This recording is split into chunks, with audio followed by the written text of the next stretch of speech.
Out began when the media network and satellite TV company failed to agree on a fee Dish Network could pay to carry CBS broadcast. As subscriptions to traditional satellite and cable TV providers drop, companies are grappling over how to split revenue. CBS offers viewers a web-based streamed subscription option for $5.99 per month. TV networks like CBS can offset losses from traditional TV providers through partnerships with online and non-traditional partnerships, but the network's advertisers expect access to Dish's 13.2 million customers. Cell 411 is a free app for Android and iOS that replaces government-controlled 911. Cell 411 is a nightmare to the state because it proves their so-called services aren't needed. Get it today at getcell411.com.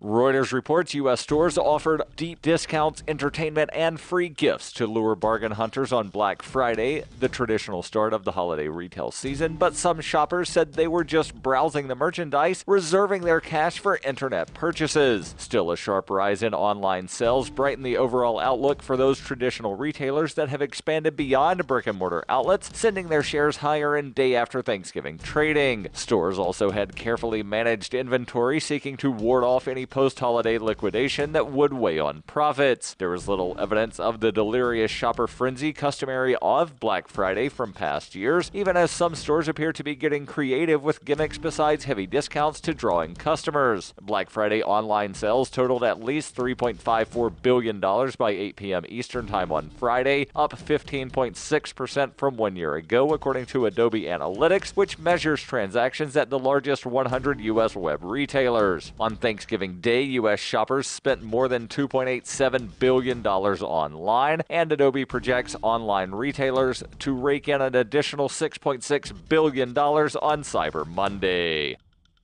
This has been FPP Radio News, online at fppradio.com.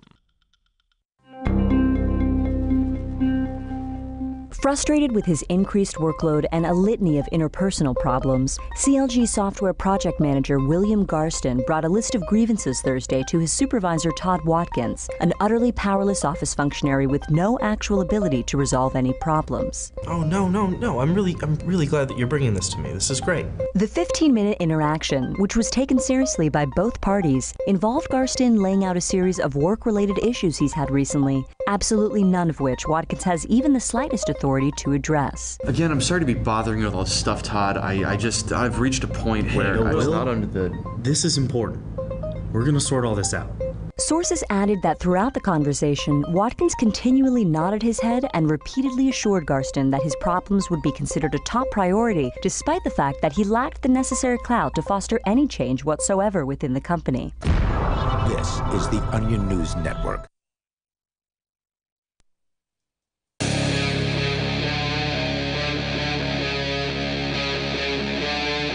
Free Talk Live. This is Free Talk Live, and you can bring up anything you want. Welcome to the program. It is the live Saturday edition of the show. Our toll-free number, as always, is 855-450-FREE, like freedom. That's 855-450-3733. With you in the studio tonight, it's Ian. And Chris. As Bitcoin hitting record highs. Crazy. Yet again. It's like every day.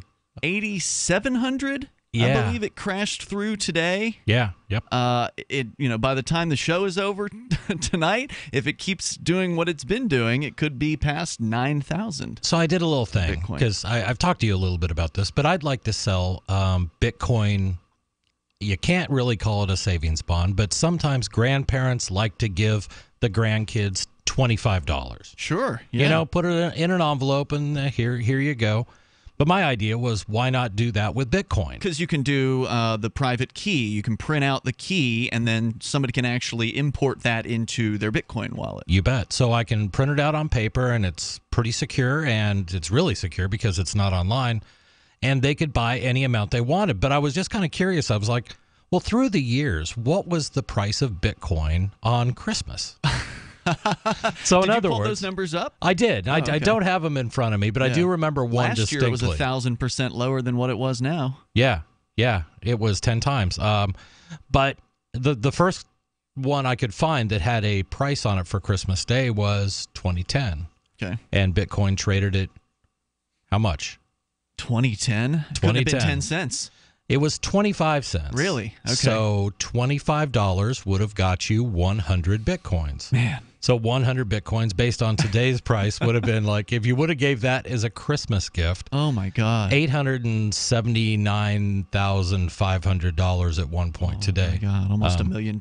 Yeah. Yeah. But even if you look at last year, it's a significant increase. It was $25 got you $250 this year. Yeah, it's interesting, having talked about it for so long. Of course, everybody looks back and says, "Oh, I wish I'd have seen it. I wish I would have gotten it." And that's one thing you got to stop yourself from doing is you got to stop kicking yourself over mistakes or what you think are mistakes. It still could be the early days of the Bitcoin price. I mean, it's not unfathomable to see it going to $100,000 per Bitcoin. It's about to hit 10,000. Well, if you look at, and there's a lot of mathematicians that are fans of Bitcoin. Yeah. They like the math and the cryptography behind it, and they kind of get into it. And there are a lot of traders who are into it too because they like looking for trends and things like that. And I was looking at it was basically a logarithmic projection of where Bitcoin would go price-wise. And they were kind of focusing on the magnitudes, factor of 1, factor of 10, factor of 100. And in 2014, this particular chart predicted that this week is actually November 22nd, Bitcoin's price would be $10,000. No way. Yeah. So, and if you look at it, and I saw we talked about this a little bit online, Bitcoin's price plus the price of Bitcoin Cash plus Bitcoin Gold. Right. These are the two forks that have happened from Bitcoin to essentially create three competing almost copies, not quite. Right. We're boiling this down. But you kind of add all those together, and it's about $10,000. Over. Yeah. So I think a prediction from 3 years ago based on growth, scale, and adoption. Incredible. It's pretty interesting. And I won't even tell you where they have it in 20 years. Because that'll just ruin everybody. All right, so we can talk about Bitcoin. It's exciting. It's interesting. It's also kind of broken, but yet it keeps going up in price. There's a whole big discussion that can be had there. But actually in the news, Chris, you wanted to share with us tonight, Ghost Gun is back in the news. Yeah. This What is the Ghost Gunner? Well, the Ghost Gun.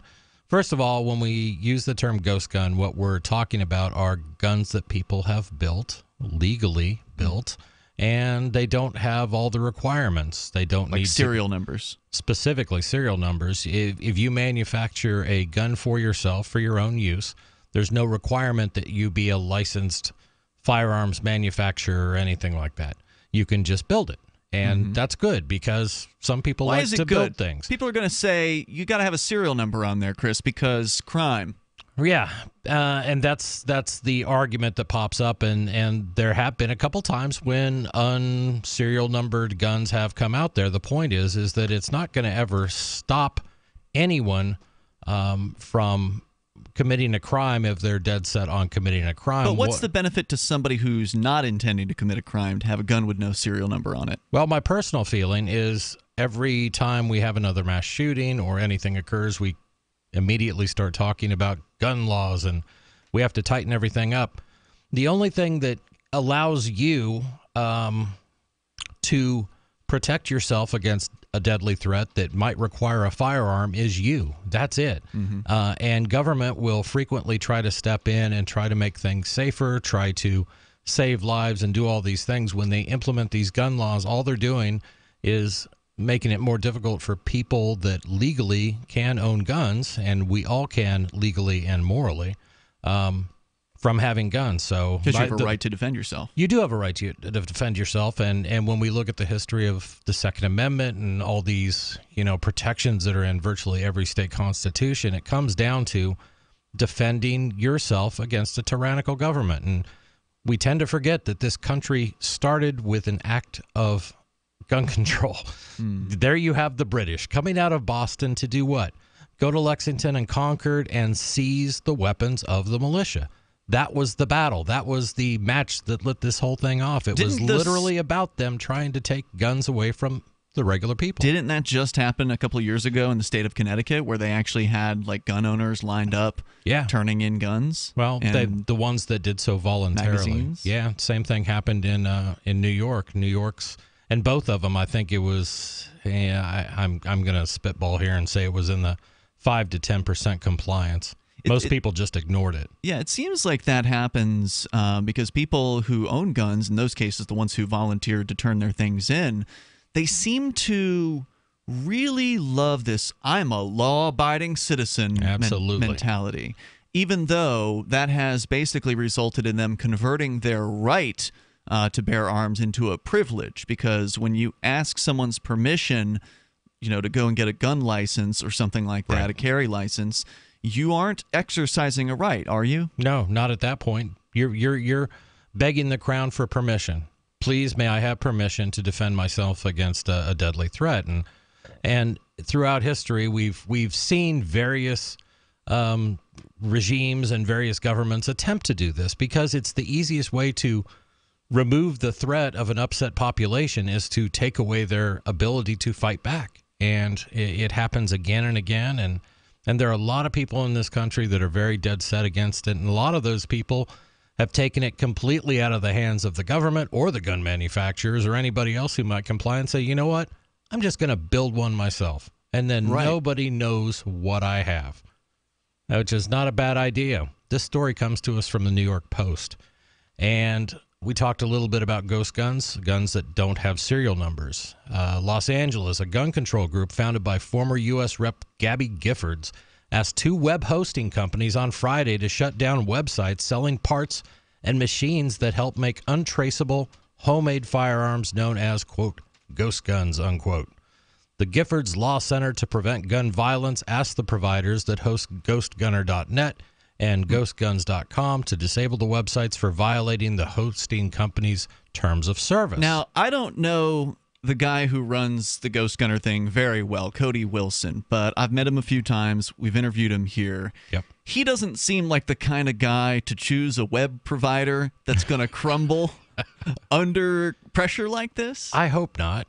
I do hope not. Do they identify in the story who the web hosting providers are? Oh, we're going to get to that. Okay. Yep, absolutely. Okay. The sites sell kits, components, and machines that help create homemade semi-automatic weapons. Right. It's legal to build a gun in a home or a workshop, and advances in 3D printing and milling have made it easier to do so. The kits can be purchased legally for a few $100s without the kind of background check required for traditional gun purchases. Oh, no. God. We have no idea. Look at all the crime that's skyrocketing. I know. Ghost guns must be in every crime committed these days, and they're not. The toll-free number here, 855-450-FREE like freedom. You want to talk about guns, the ability to make your own without a trace. That's what the Ghost Gunner is. They're trying to target them, the gun control advocates. You can join us here, 855-450-3733, or Skype into the show. Skype username here is LRN.FM. Do you want to help build a better financial system for everyone? Join Dash. Dash is digital cash, a digital money platform designed to replace cash and help people manage their own wealth. It's fast and easy. Fees are low and transactions are confirmed instantly. Dash is decentralized, run by users who earn rewards for helping run the network and make governance decisions. Help people take control over their financial future today. Find out more at dash.org. Have you wanted to get into Bitcoin mining but don't want to deal with the hassle and frustration of operating the mining hardware? Let pool.bitcoin.com handle it for you like I did. Just visit pool.bitcoin.com and use their calculator to estimate what you could end up making. You get to decide which Bitcoin you want to mine. If you already have mining equipment, you're invited to join pool.bitcoin.com. Get all the details and get started mining Bitcoin at pool.bitcoin.com. I got my Blink home security system delivered right to my door. I downloaded the app and it walked me right through the easy setup. Even with my complicated router system, I was done in like 10 minutes. Now it notifies me whenever something moves in front of the wireless cameras, or I can just check it whenever I want right from my phone. And I got you a deal. Get 3 Blink cams for what the other guys charge you for 1, plus an extra 10% off. Visit blinkprotect.com/FTL. blinkprotect.com/FTL. blinkprotect.com/FTL. Shop online and support Free Talk Live. Every purchase you make at shop.freetalklive.com helps spread a message of liberty. From shop.freetalklive.com, you can shop at places like Walmart, Newegg, Amazon UK, Amazon Canada, Omaha Steaks, HostGator, and more. Plus, you can get discounts on web hosting, legal documents, or pretty much anything using saveatpurse.com. Just bookmark the link and help Free Talk Live while shopping online. Thank you for shopping with shop.freetalklive.com. The Free State Project has reached its goal of 20,000 liberty lovers who've pledged to move to New Hampshire and get active to achieve liberty in our lifetime. Perhaps you're trying to figure out what part of New Hampshire should be your destination. If so, consider Keene. You'll find more than 150 reasons to move to Keene at move.freekeene.com. Keene is famous for its historic, publicity-generating activism, as well as being the liberty media capital of the world. It's home to freekeene.com, New Hampshire's destination for liberty activism, news, and opinion. For years, we've been compiling over 150 reasons to move to Keene at move.freekeene.com, where you'll learn about some of what's happening here and what makes Keene a great place to live. If you love liberty, you'll probably enjoy anywhere you end up in the Shire. But do your due diligence first. Please visit move.freekeene.com for the full list of over 150 reasons to move to Keene. That's move.freekeene.com. Did you know we've taken our LRN.FM telephone listen line to a new level with the LRN.FM audio on demand line? Now you can call 712-770-8447 anytime and listen to LRN.FM's live feed. And you can listen to a bunch of our original shows on demand. Long distance fees may apply. Just dial 712-770-8447 and choose from the menu. 712-770-8447. Are you tired of governments murdering people around the world?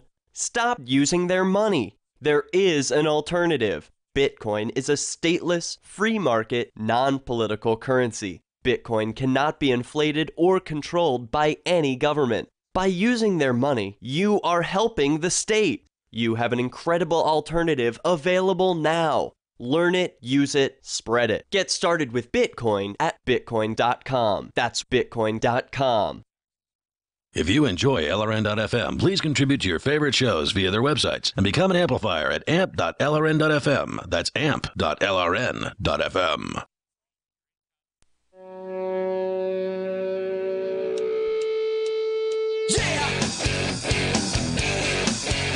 This is Free Talk Live. You can join us right here on the live Saturday edition of the program. With you tonight, it's Ian. And Chris. We did mention to you Bitcoin earlier. If you want to learn about it, just go to bitcoin.com. You can learn all about the basics of Bitcoin and get the latest news headlines about the Bitcoin universe. All of it over at bitcoin.com. We're going to go to your phone calls and thoughts here. We can talk more about the Ghost Gunner on the way, but first we go to Chris in Evansville, Indiana. Chris, you're on Free Talk Live with Ian and another Chris. Hey, can you hear me? Yes, sir. Go ahead. Okay. Hey, the other day you were talking about the cop in Baltimore being killed, and they had shut down the town or the neighborhood. Oh yeah, that's right. Yeah, the police had done a total lockdown on one particular neighborhood, including demanding identification. So show us your papers, from people who were coming in to that particular area, and they did this over like a 4 or 5 day time frame at least, I think. Yeah, I go for days and days, and I don't watch the news, and then I'll catch up all at once. Yeah.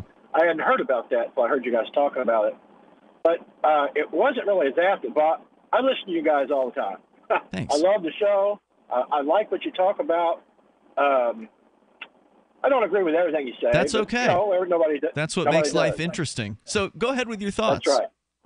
Well, when you were talking about this the other day, what's the girl's name that went to law school? Oh, Melanie, our Monday night co-host. Melanie. Yep. Yeah, she was on there that day. Yeah. And when you were talking about the guy that did it, she said she would like to congratulate him for doing that. Oh, jeez. Yeah. And what bothered me was, it wasn't the fact that she said that, because I've heard her talk before, and right. It's but what kind of bothered me was that nobody kind of said anything about that. Oh, I thought I said something about violence isn't the answer. Normally, I don't let those go. You did say, that's right. Yeah. You did say that, but I think it deserves just a little bit more. Well, don't you? okay. Well, here you are, so we can talk about it now. I mean, Okay. a Well, week I'm later, not but a fan of the that's police. totally fine. I'd like to clarify. We've had Melanie on for more than a year, 2 years, something like that, and she's had this position. So this is a discussion that has been had in us in earnest over time. There's been a lot of discussion about Melanie's position about the police, which tends to be one that's seems to fetishize violence toward them to some extent, and I can understand that.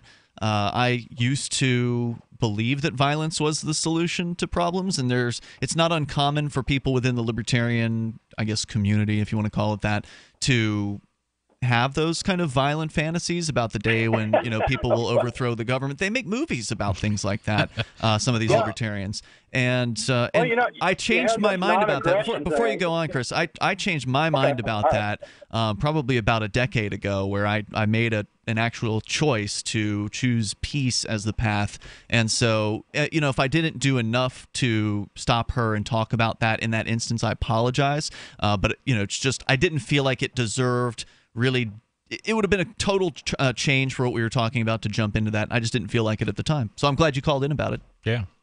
Okay. Well, like I said, that I think to some people that are kind of on the fence a little bit about everything. Oh yeah. That right there is a big turnoff when they hear that kind of talk. Yeah. Well, I'm not going to censor that sort of thing. Yeah. That's how people feel. A lot of people are really angry about the police. And I can completely understand why. When you've got, in the United States, you've got, over 1,000 police sort of related killings per year? You're more likely to be killed by police than you are by terrorists. Yeah, that's absolutely true. So, I mean... Okay, well, I just wanted to get that out there. Can I ask one quick question of you before you go? You said that you felt that something more should have been said about what she said. Do you think that was a reaction because it was a police officer, or was it just the sort of the glory? Because it was somebody's, dad or brother or sister. There's a family out there that lost somebody that was murdered. Agree. And if it had been a black person or it had been a Islamic person or a Jewish, whatever it might have been, everybody would have said, hey, that's awful. But since it's a cop, it's like, well, congratulations to the guy that did it. And that's not a way to win fans, I don't think, or try to pull somebody to your side. Yeah, I don't think Melanie's trying to win fans. Yeah, she has. When you preach non-aggression, you got non-aggression principle. You say that all the time. Yeah, and then she wants to congratulate a guy that killed a cop. So the viewpoint of somebody that I don't agree with this viewpoint, but the viewpoint that Melanie holds, and I don't want to put words in her mouth, so I'm going to do the best I can here, given that she's not here right now. Of course, you can always call on Monday night and actually talk to Melanie. But the viewpoint that person would advocate is that the police are always aggressing against peaceful people, and so therefore any act of violence against the police is simply an act of self-defense. Now, I think that I personally think that collectivizes. I agree. And I think that in an act where you're being attacked, you have a right to defend yourself. But when that attacker is, later on the streets, you don't have a right to go up and sink a knife into his back. Right. No longer a threat. So yeah, I don't agree with her, and I'm glad you called in about it, Chris. Thank you for the call tonight. I just wanted to get that out there. So. Yes, sir. Thanks. The toll-free number here is 855-450-FREE, because that discussion can go. No, that can take more than an hour. Oh, no kidding. If we jump into that with Melanie, then there's a big conversation to be had. And so just at that time, I just said, look, violence isn't the answer. That was my short version of everything I just said over the last 5 minutes or whatever. Sometimes we do forget that you do actually have a radio show to manage and to make sure continues down a path of being entertaining and educational. Right. Well, not to say that it wouldn't have been entertaining and educational. It's just that wasn't the direction I went. Yeah. So let's go to Dave in New York. You're on Free Talk Live. Hello, Dave. Hey, guys. How you doing? A long time no talk. Hey, Dave. Hi, Dave. I don't think we've ever talked. Dave from Poughkeepsie, also known as Hudson Valley Guy 1 on YouTube. David, I'm Chris. It's nice to meet you. Okay. How do I go about getting a search warrant against my current landlord? A search warrant against your landlord? Unless you're a police officer, you can't get a search warrant. What do you suspect the landlord of having done that you would want to unearth? What would the search warrant be looking for? Because every warrant has to have a very specific, supposedly, thing that they're looking to find. So what would that be? Okay, because I can never get a hold of my landlord. I always have to keep on calling him. I live in Poughkeepsie. Wherever I have lived, I've always paid my rent in person. When I lived over at the BWS, I paid my rent down over Mill Street. Wherever I have lived, I paid my rent in person. Now, since I have my own apartment, I have to send my rent down to Brooklyn? Really, Gina? Wait. Now, wait. Slow down for a moment here. You said now that you have your own apartment, where were you staying before when you say you were paying rent? At the BWS over on Route 55. What's the BWS? Battered women's shelter. You were living in a battered women's shelter. Now, you've never explained this, Dave. So longtime listeners will probably remember Dave, but new listeners don't.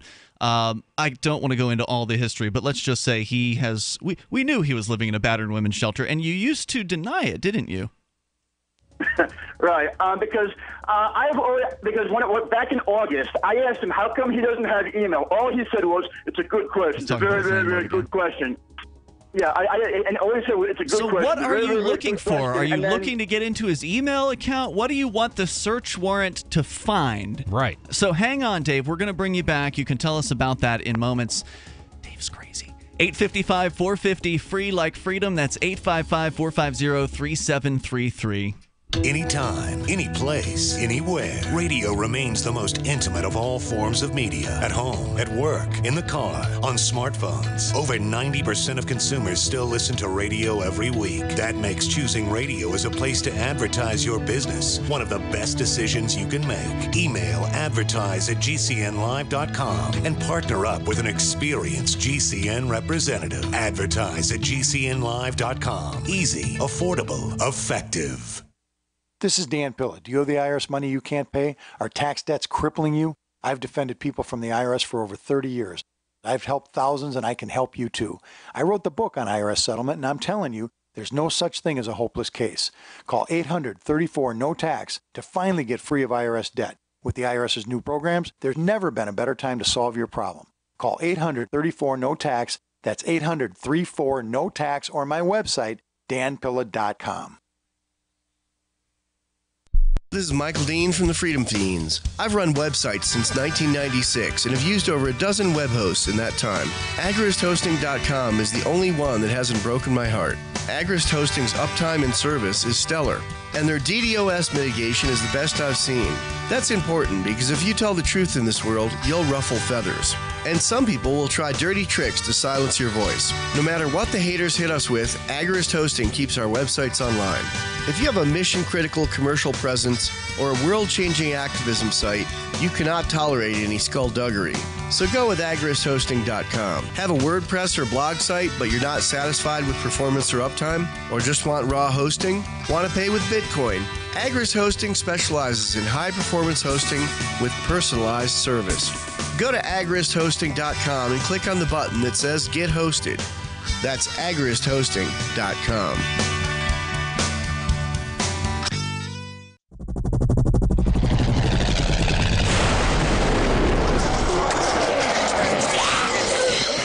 In Survivor Max 2, School Bites, Max must scavenge through a wasteland swarming with the undead. Desperate to find the medicine he needs, he discovers a community of survivors at his former school. Has he finally found the safe haven he's been looking for, or will he discover that school bites? Look for Survivor Max on Facebook, read reviews on Amazon, and read Chapter 1 at survivormax.com. If you want to know the latest about Free Talk Live before we go on the air, all you need to decide is how you want it delivered. It's your choice. Visit news.freetalklive.com. You can get emailed announcements and participate in contests via our email updates list. Plus, we have a Twitter account that you can follow and a Facebook page where you can become a fan. So visit news.freetalklive.com to get news about Free Talk Live as soon as it's announced and the way you want it delivered at news.freetalklive.com. That's news.freetalklive.com. Is spreading the message of liberty, cryptocurrency, and peace around the globe worth $2 per month to you? As you may already know, in addition to our internet feed, LRN.FM broadcasts on free-to-air satellite across North and Central America. as well as sub-Saharan Africa. And we've been available on satellite for free 24/7 since 2010. The LRN.FM free-to-air satellite signal is reaching some of the most oppressive regimes in the world, and there's no doubt our ideas are making an impact. You can learn more about the channel's impact by watching the 3-minute video at fund.lrn.fm. If you'd like to help free minds globally with our ideas of liberty, cryptocurrency, and peace, you can donate as little as $2 per month via fund.lrn.fm. You can help us continue and expand our satellite broadcast to multiple continents. Visit fund.lrn.fm today, and thank you for your help. Don't forget to share the link on social media. That's fund.lrn.fm. You're listening to the best liberty-oriented audio streamed around the clock, on the air and online. This is the Liberty Radio Network at LRN.FM.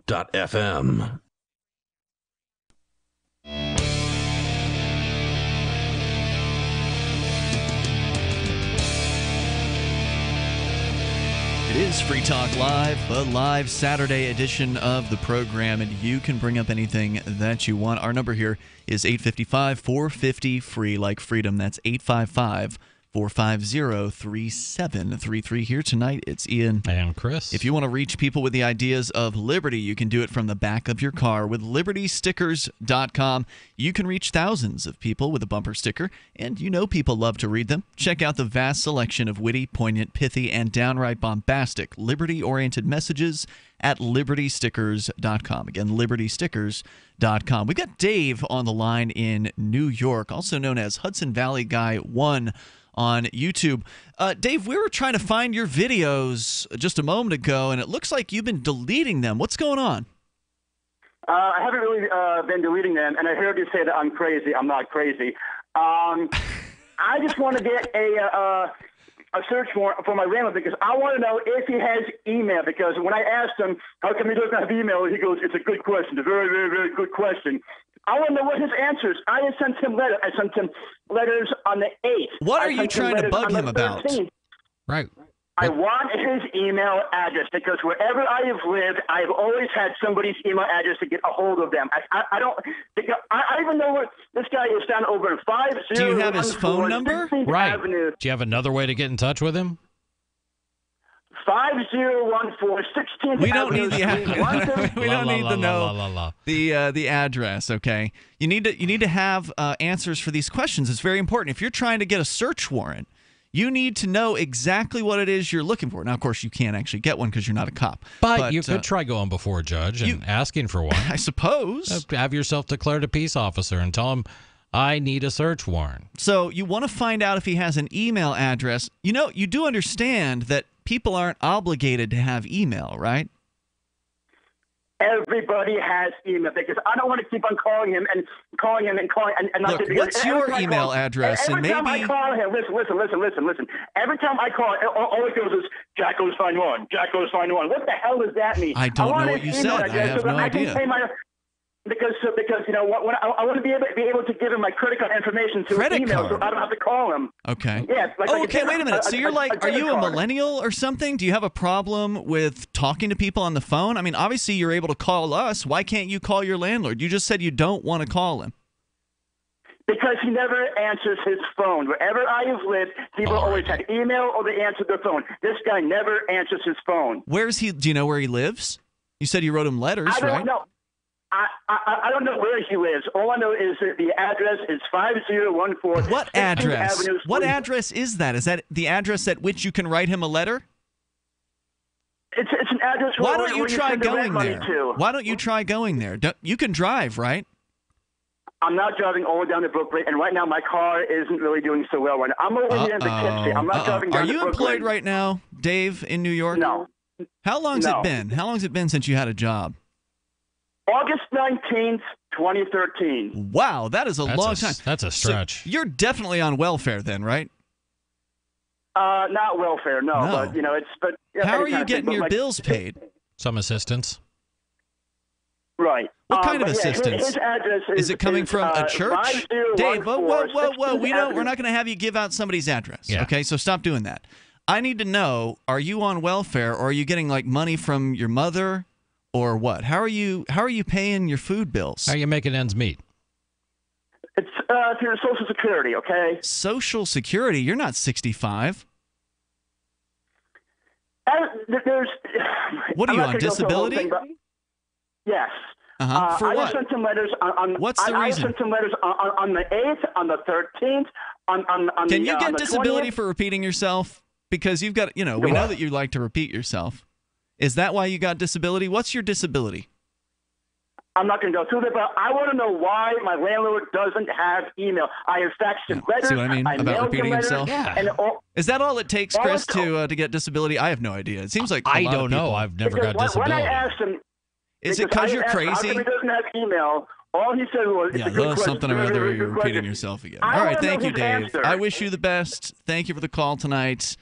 It was refreshing to hear from you. It's been a while. It's like a rite of passage for me. Yeah. I've never taken a Dave from Poughkeepsie phone call. There he goes. And And it it's- was everything I expected it to be. Everything. So what? Oh, God. So how does the one thing he's never answered?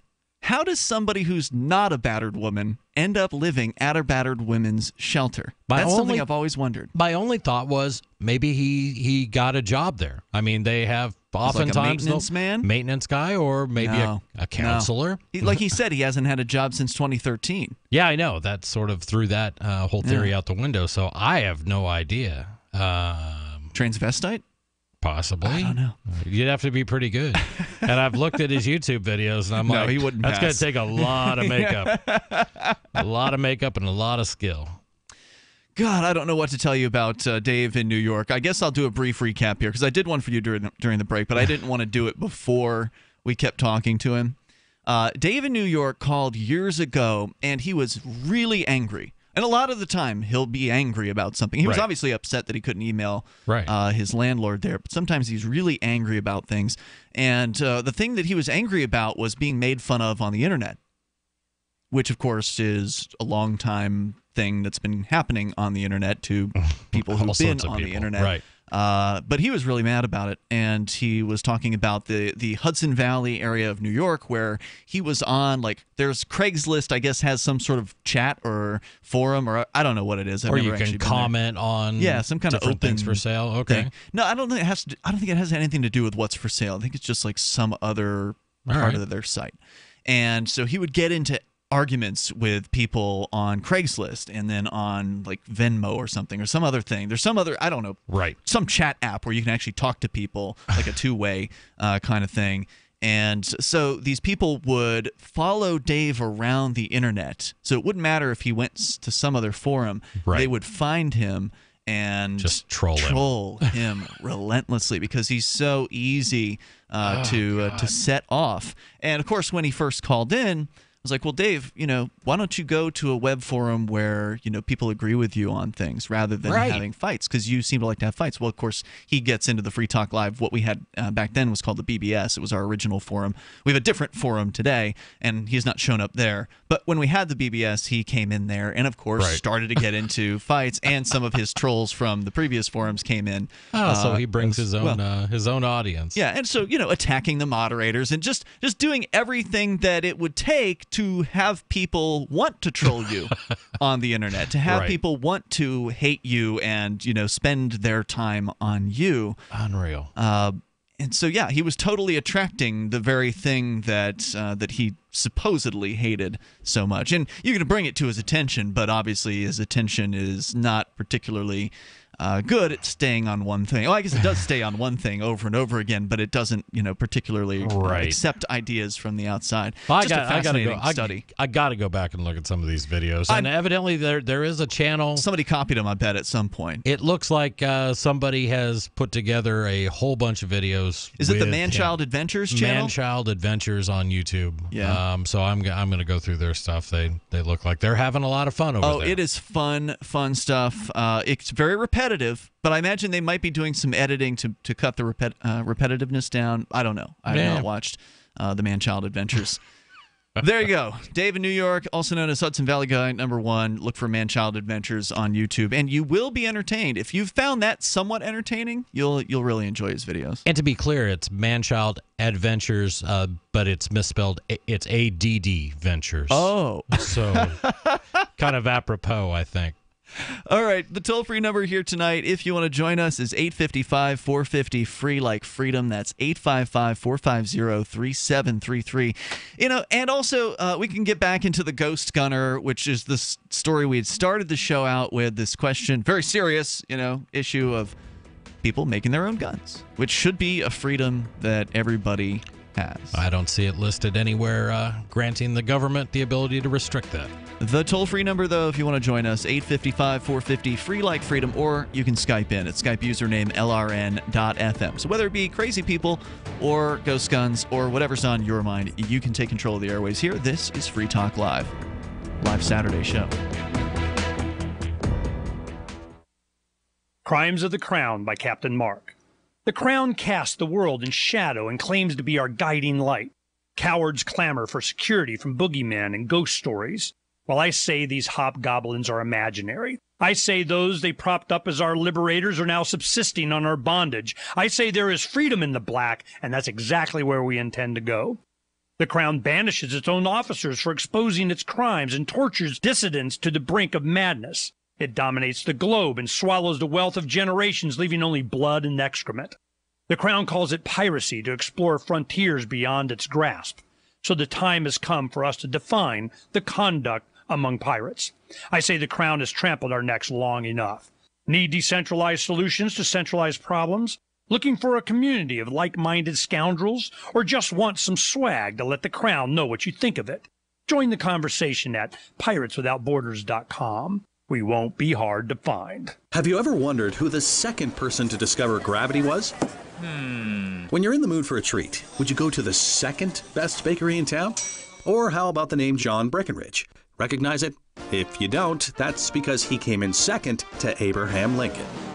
The firsts are first for a reason. Just how ID Stronghold was the first to create the technology to protect your credit cards from thieves with RFID chip scanners. ID Stronghold products block signals from those scanners, so thieves can't capture your critical data. Get a stronghold on your personal information and protect your family too. Don't settle for the second best wallet. Pick up ID Stronghold wallets for everyone on your list this holiday season. They're the perfect stocking stuffer, with leather wallets starting as low as $20 on Walmart.com, eBay, Amazon, and QVC. Save 10% by using coupon code PRESENT for a limited time. That's coupon code PRESENT only on IDStronghold.com. IDStronghold.com. And if you thought things couldn't get more infantile and aesthetically insulting than Fergie, Kesha, or Katy Perry, then you obviously haven't met 22-year-old Karonica, the latest and most horrid, talent-bereft pop monstrosity the music industry has ever sadistically forced down the American public's collective throat. She's here with us in the studio right now. What? Now tell us, Karonica, how did you first decide that you wanted to be the cipher through which the cynicism of a morally bankrupt industry is channeled? Yo, I just do what I do. Know what I'm saying? It's like people just love my ish. Right. You are in the middle of your sold-out Damn Girl tour. Damn Girl, that's right. Which is a heinous slap in the face to the English language, and will also travel to 47 cities, sapping the intellects of every young person along the way. I said, damn girl, that's right. There's no light in your eyes, Karonica. I got nothing to say to the haters. I hate you. This is the Onion News Network. Here's a chance to do a little activism while you're cruising Facebook, Twitter, or Google+.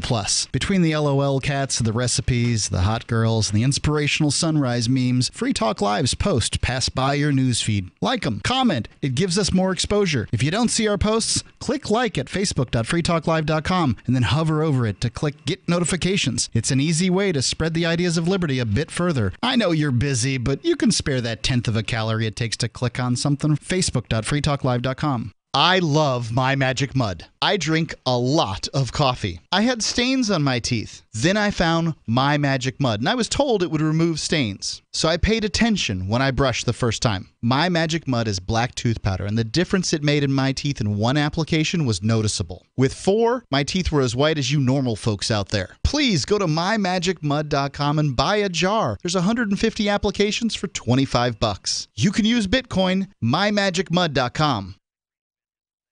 While our satellite channel is free to listen to, it's not free for us. You can help us cover our satellite costs with the chip-in on the right side of the page at lrn.fm.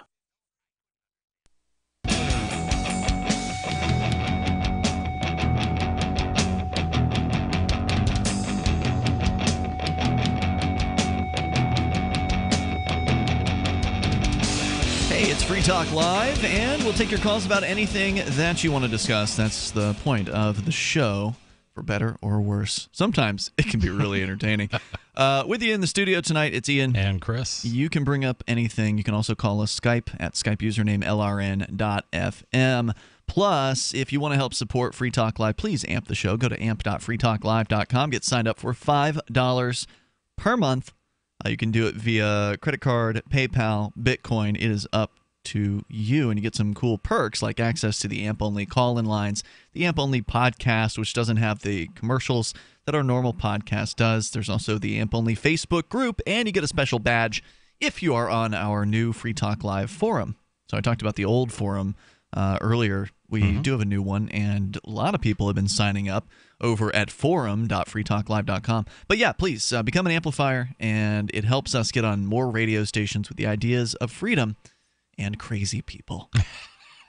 So yeah, amp.freetalklive.com. Let's go to Jack. He's in West Virginia. We still got the Ghost Gunner. We got more on that coming up. Jack, you're on Free Talk Live. Go ahead. Hey, how you guys doing? Hey, Good. What's on your mind? Yeah, I listen to you guys quite often. Thank you. Go ahead with your Especially thoughts. in my car. How do you cut off a possible, I guess, a family member that is always trying to suck you dry from what little money you might have? A mooch. A leech. Yeah, and it's somebody you love, but Yeah. you know what I mean? Yeah, I've been there. I'm sure a lot of callers or a lot of people listening have been too. You help them out for such years and years and years, and not just money-wise, but they kind of take almost everything you have, including your own medicine. Oh, my God. So he's a drug addict? Or she? Possibly, yeah. Yeah. I mean, that's usually the situation we're talking about here. I mean, when a family member really is bad towards other family members, it's almost always because they're some substance they're either born that way Yep. or they they're addicted to something and they're willing to steal from grandma in order to support the habit. That's one of the toughest situations I think that anybody can find themselves in, is to have a loved one, somebody who wasn't always that way, spiraling down into that sort of pit of despair and uselessness that can be drug addiction for some people. And oftentimes it's a couple different things. That's the problem. I mean, so you may have financial issues, number one, maybe some mental challenges, things there, and then you've got this other thing going on with addiction and things like that. And sure. So you have all these different things that all probably need to be addressed differently, but to you, it's just they keep taking my money. I can't trust them. They keep stealing my stuff. Well, not just that, just almost kind of like, they kind of use you as a crutch. Mm-hmm. Yeah, well, you of course, as long as you're willing to be used as a crutch, somebody like that is going to take advantage. That's just what they're going to do. It's not because they don't like you. It's just because they're a dope fiend. Then they want to make it like you're the bad person. Oh, I'm sure there's all kinds of drama involved, especially if you try to confront them on their BS. So the question was, how do you deal with this? How do you handle something like this? And it would seem that a tough love is the best bet here, because you're just getting walked over, and that's not benefiting you or them. Ultimately, it's not benefiting them. And this is a tough situation. If you set boundaries and they continue to break them, you have to set those boundaries further out. And if it's gotten to the point where you just had enough, at some point you got to break contact, in my opinion. I agree. Yeah, I think I have to agree on that. Well, thanks for talking to me. Jack, good luck. Yeah, good luck with that. If you feel like checking back in with us to let us know how it's going, feel free. And I thank you for the call tonight. It's not easy, because I know what it's like to be way too forgiving towards people that I care about. You want to see them get better. Yeah, and you don't want to see them suffer. No. That's the other. It's the other side of that, and you want to, and I've gone through that. My girlfriend and I have gone through that with family, and it's never a good situation. So if you want to add some advice in here, feel free. I mean, because I imagine there are people out there in our audience who have become very good at doing this over time. Just because it's in your life often enough to where you've managed to steel yourself against whatever you need to and put those boundaries up and leave them there if you have to. And that's like I said, it's not easy. You want to be forgiving. You want to be loving towards people that the people that you care about. But at some point, if they're not reciprocating by showing some signs of progress, some sort of noteworthy sign of progress, you've got to do something about it. Yep. And does that mean they're going to end up on the streets? Maybe. There's a possibility. Yep.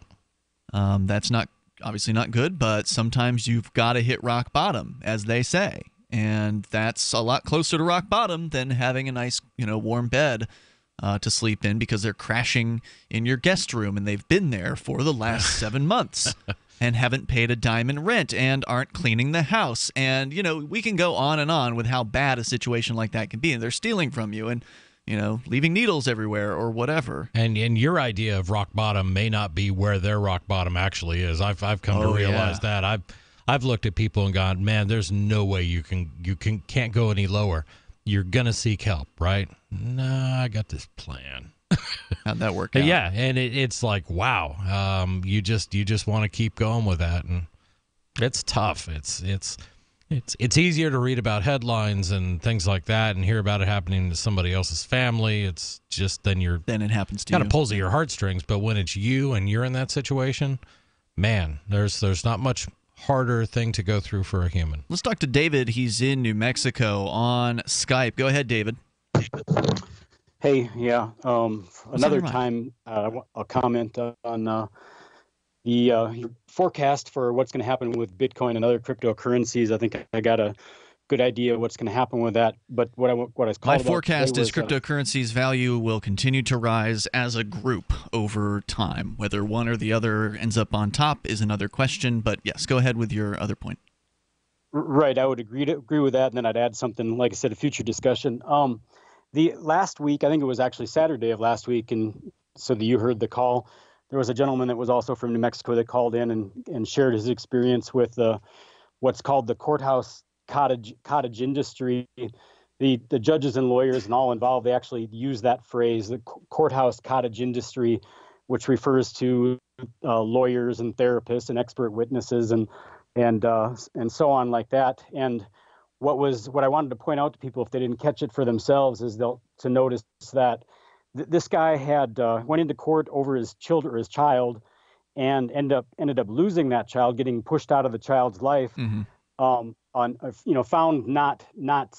the court found him not sufficient in whatever descriptive terms to be worthy to be in his own child's life, and so they pushed him out. And then he went and started shelling out money to the various players in the courthouse cottage industry, and he said he went and got a home evaluation. I forget the exact term you use, where a custody evaluator. He had somebody come in. Yeah. Mm-hmm. Yeah, they come to your house and they do a study of your home. And he paid several $1,000s, I believe, for that. I think it was. Yeah, he paid tens of thousands of dollars altogether for that. He had paid $15,000. There was a total of $30,000, as I understand it. The way he said it, he paid $15,000 and his wife paid $15,000 to pay this custody evaluator to come in, and that person sided against him, and so then he went and hired another one, which he found at a bargain. He paid another $5,000 to get another one to do another evaluation, and brought that evidence into the court, along with however many thousands he paid his lawyer. Yeah. And then the court then reversed the decision and found for him. And so the moral of the story is, you throw money at it.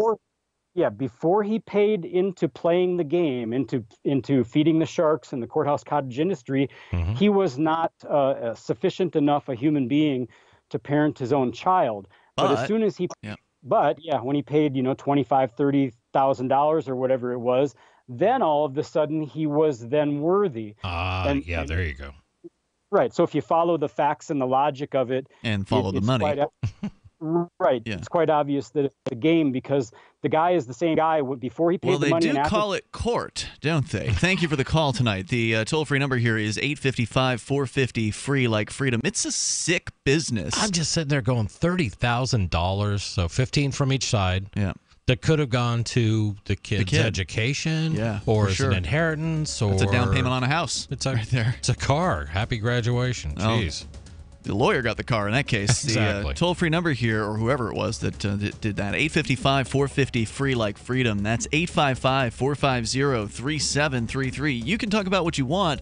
Also, on the way, we got more to say about the Ghost Gunner. Ghost guns. Guns people make in their home and they don't tell anybody about. Because freedom. It's Free Talk Live. It's about time something new came along for better selling and buying online. And I found it. What now, Marge? It's buysellmakeoffer.com. Never heard of it. It's a brand new company. That's why you've never heard of it. It's the newest and best way to sell any products online. I did all the research. Sell my car? Yes. Our home? Yep. My golf bag? Your golf clubs. All of them. How about your purse collection hoard? Hey, now. You said any product. Right. I did. We get 30 days free. Really? Packages starting from only $9.95. And buysellmakeoffer.com will never charge item fees, ever.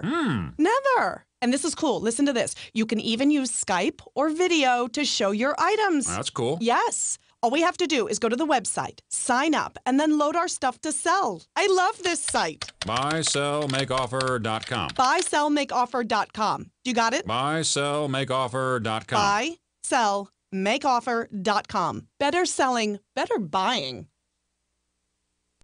Ross Ulbricht was convicted in early 2015 of running the infamous Silk Road Underground Market. The Silk Road was a gift to humanity and helped reduce the harms brought on by drug prohibition. For this good deed, Ross has been sentenced to life in prison with no possibility of parole. Now, an appeal is Ross's only chance, and he needs your support. Please visit freeross.org, where you can contribute via various methods, including Bitcoin. Visit freeross.org. That's freeross.org. So you've heard all 3 hours of the latest episode of Free Talk Live, and you're still hungry for liberty-oriented audio content? Did you know that we have another 24/7 audio stream at LRN.FM? The Liberty Radio Network airs the latest episodes of some of the best liberty-oriented podcasts on the internet around the clock. In addition to recorded content, you'll also hear live shows like Free Talk Live, originating from our Keene, New Hampshire studio. So listen anytime at LRN.FM. That's LRN.FM. You're listening to the live edition of Free Talk Live. Hour number 2 is next after the news here on the Liberty Radio Network at LRN.FM. From Keene, the Shire, the Liberty Media capital of the world, this is Daryl W. Perry, host of FPP Radio News for Saturday, November 25th, 2017. Silver is trading at $17.04 per ounce. Gold is valued at $1,288 per ounce. Bitcoin is trading at 2.9 cents, and the average price of Bitcoin is $8,222. Antiwar.com reports the Syrian Observatory for Human Rights has reported on Friday they have a new estimate on the overall death toll of the Syrian war since March 2011, saying they've documented 343,511 deaths, with over 100,000 civilians among those killed. The split on the figure shows that pro-government forces are taking the biggest brunt among combatants, with 119,000 pro-government fighters killed, including Syrian troops, militia members, and Hezbollah fighters. On the rebel side, about 59,000 rebels were reported killed, along with 62,200 so-called Islamists. Though the difference between the two isn't always clear, generally speaking, the so-called Islamists include Al-Qaeda and the Islamic State, while rebels includes everyone else. This new set of figures comes ahead of a new round of peace talks and underscores just how much is at stake. Though it's impossible to have totally accurate figures in the chaos of Syria, the observatory figures showed general trends, including the trends that the Islamists have been dying at a higher rate than they have in the past, likely a function of mounting losses by the Islamic State. For over 40 years, Roberts & Roberts Brokerage has been a trusted source for buying and selling precious metals like gold and silver. And as a Bitcoin-preferred business, Roberts & Roberts Brokerage has removed the minimum purchase amount for all orders paid in the digital currency. Call Roberts & Roberts Brokerage today for knowledgeable advice on buying and selling precious metals and a forward-thinking approach to new technologies. 800-874-9760 or visit online at rrbi.co. UPI reports hours after millions of viewers were unable to watch the San Diego Chargers-Dallas Cowboys football game on Thanksgiving Day afternoon, Dish Network and CBS reached a multi-year fee agreement ending the blackout that kept the game off the airwaves. The two-day blackout affected both the San Diego and Dallas-Arlington metro regions, as well as several other major markets, including New York, Chicago, Philadelphia, San Francisco, Atlanta, and Boston. Terms of the deal reached on Thursday night were not made public. Ray Hopkins, president of Television Networks Distribution at CBS, said in a statement, "We are pleased to have reached a deal with Dish, who recognizes the value that the number one network brings to viewers in these markets. Dish customers will continue to get CBS's must-have content, while we are also able to achieve our short and long-term economic and strategic goals." The two-day blackout began when the media network and satellite TV company failed to agree on a fee Dish Network could pay to carry CBS broadcast. As subscriptions to traditional satellite and cable TV providers drop, companies are grappling over how to split revenue. CBS offers viewers a web-based streamed subscription option for $5.99 per month. TV networks like CBS can offset losses from traditional TV providers through partnerships with online and non-traditional partnerships, but the network's advertisers expect access to Dish's 13.2 million customers. Cell 411 is a free app for Android and iOS that replaces government-controlled 911. Cell 411 is a nightmare to the state because it proves their so-called services aren't needed. Get it today at getcell411.com. Reuters reports U.S. stores offered deep discounts, entertainment, and free gifts to lure bargain hunters on Black Friday, the traditional start of the holiday retail season, but some shoppers said they were just browsing the merchandise, reserving their cash for internet purchases. Still, a sharp rise in online sales brightened the overall outlook for those traditional retailers that have expanded beyond brick-and-mortar outlets, sending their shares higher in day after Thanksgiving trading. Stores also had carefully managed inventory, seeking to ward off any post-holiday liquidation that would weigh on profits. There was little evidence of the delirious shopper frenzy customary of Black Friday from past years, even as some stores appear to be getting creative with gimmicks besides heavy discounts to drawing customers. Black Friday online sales totaled at least $3.54 billion by 8 p.m. Eastern Time on Friday, up 15.6% from 1 year ago, according to Adobe Analytics, which measures transactions at the largest 100 U.S. web retailers. On Thanksgiving Day, U.S. shoppers spent more than $2.87 billion online, and Adobe projects online retailers to rake in an additional $6.6 billion on Cyber Monday. This has been FPP Radio News, online at fppradio.com. From 1941, when an amoeba became the first single-celled organism to play professional baseball, to 1794, when Thomas Jefferson more than likely did something historically significant. The Onion looks back at This Week in History.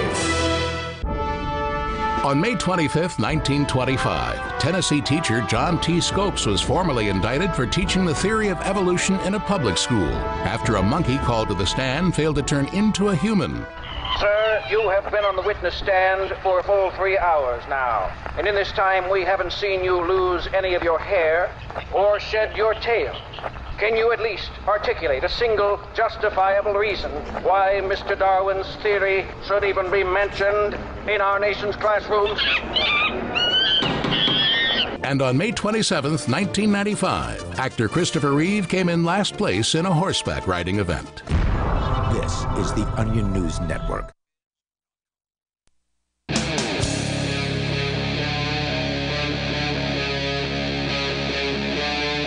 Free Talk Live.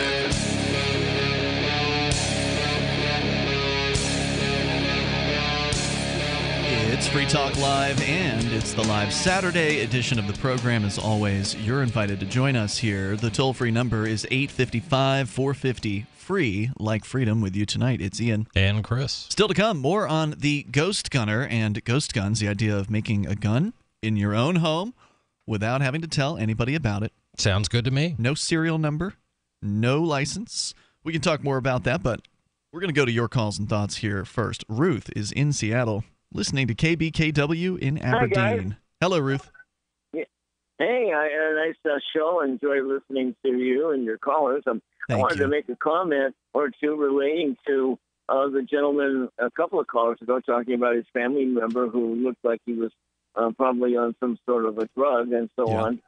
Drug-addicted family member. Situation. Yeah, sorry, just to bring our listeners up to speed. It was a drug-addicted family member stealing from the family, not getting better. The question was, what do you do about that? There it is. Now, I'm a scientist, and I started to try to wonder about why do people do that. They know they're going to ruin their lives and they're going to end up in jail or something. And as we've done more and more research, what I've found out is, and this is going to the source of the problem. The source of the problem is that they're what we call endorphinopenic, which means that's a scientific term meaning they don't produce opium in their body. Now, everybody produces opiates in their body. Not everybody, just to clarify. I mean, that's interesting, but just to clarify, not everybody who's a drug addict is an opiate addict. Well, what I'm saying is that everybody produces opium in their body. It's called endorphin. It's a normal production. So what the question is that we have a sort of a diabetic model. You've got a production site in the brain producing opium, and you've got a manufacturing site, then you've got a warehouse site that stores it, then you've got the brain distributing it. Now, there's a certain amount of pain associated with life, and if you have enough opium floating in your bloodstream, you're fine. Well, most people need about 1,000 molecules of opium per drop of blood to be normal. If they only produce 10, which we're finding out that people who are opiate dependent are, then we find out that they are seeking the drugs. And I've interviewed a lot of these people because I'm actually involved in trying to get this information out to the public. Then we find that they will seek it because they initially were introduced to it by their dentist or their doctor when they were, say, 10 years old. They got a codeine pill, and they realized that was the first time in their life they'd ever felt comfortable. So, of course, they What percentage of people, I mean, this is interesting, what percentage of people who are addicted to opiates are the ones like you're talking about, that they were born that way? I suspect it is a minority. Well, he's specifically saying we don't really have that number yet. You're saying we do say that there's about 10 million people in the United States right now that are addicted hopelessly to like heroin, street heroin, and so on. Sure, so, I mean, but what you're saying here, number. You're saying that your research indicates that some people are just naturally deficient in endorphins. They lack the ability to produce those. Right. So just like a diabetic doesn't produce enough insulin. So what I'm saying we got to do is, first of all, we're going to get a database so we truly understand all of the different levels and subgroups within that group of people and all people. Now, most people are normal. They produce in that 1,000 molecules of endorphins that we call it opium. Endorphins just means inner opium. And we need to find out and database all these people. And then we can start doing things like diagnose them when they're like 7 or 8 years old. And then we can make it in the lab. You can make the exact endorphin molecule in the lab. We're very good with opium. We make all sorts of things. And then we can put it in a patch. We're very good with patch dynamics. And so we put it in a patch, it raises their titer up to that 1,000, and then leaves it there to get a new patch every 6 months. So let me see if I'm following what you're saying here, Ruth. You're saying that you would want young people to be tested for this and then put on... Yes. It would be part of their normal physical. When you get your first physical, you do your blood and you do your urine and you get your physical. They tap you on the knee and they examine everything. Well, in that blood work, we would measure your opium level. And like you said, you don't know, you don't have any idea what percentage of opiate addicts are the kind of people you're talking about who are by birth I would say predisposed. 100% of those guys are endorphinopenic. That doesn't make any sense. do you have any research to base? Why would they?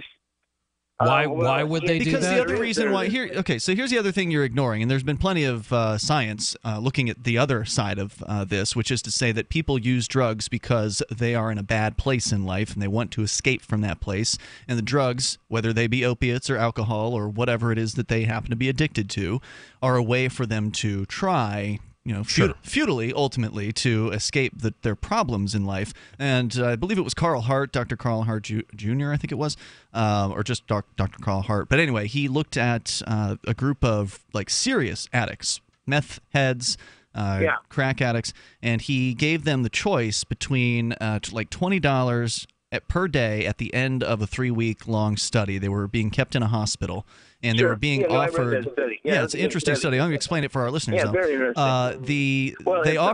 They offered them a pure crack rock or a pure piece of meth or whatever, like the best quality lab quality meth or crack that you could get.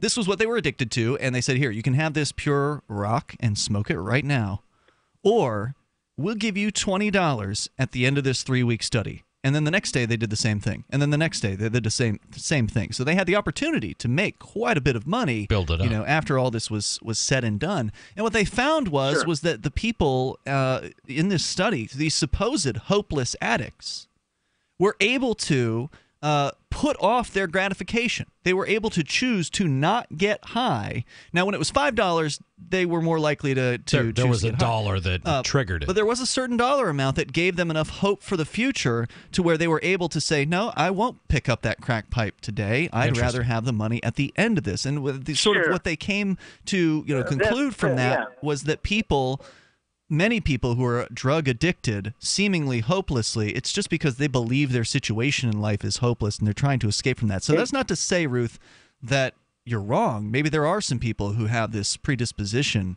that you were talking about. And the reason I think there may be something to this is if you don't have endorphins, which make you feel good, then you're not going to feel happy. You're not going to be as happy on a day-to-day basis. So you'll seek. What I'm very skeptical of is your statement that 100% of drug addicts are deficient in endorphins, and I think that's a pretty broad slide. But I think it get another problem. I'm sorry, Ruth. What was that? Second problem that comes in. What was that? Well, then when they start self-medicating, they introduce a second problem that compounds the first problem. So it's not really good science to try to sort out just one problem. Well, also you've got a chicken or the egg problem as well, which is why what you've proposed is to test children for this. Let me make one more statement, and then I got to go. But I want to say one more thing: is that you're trying to ask someone who needs to have a certain number of opiate molecules floating in their body, everyone, to willpower their way through it.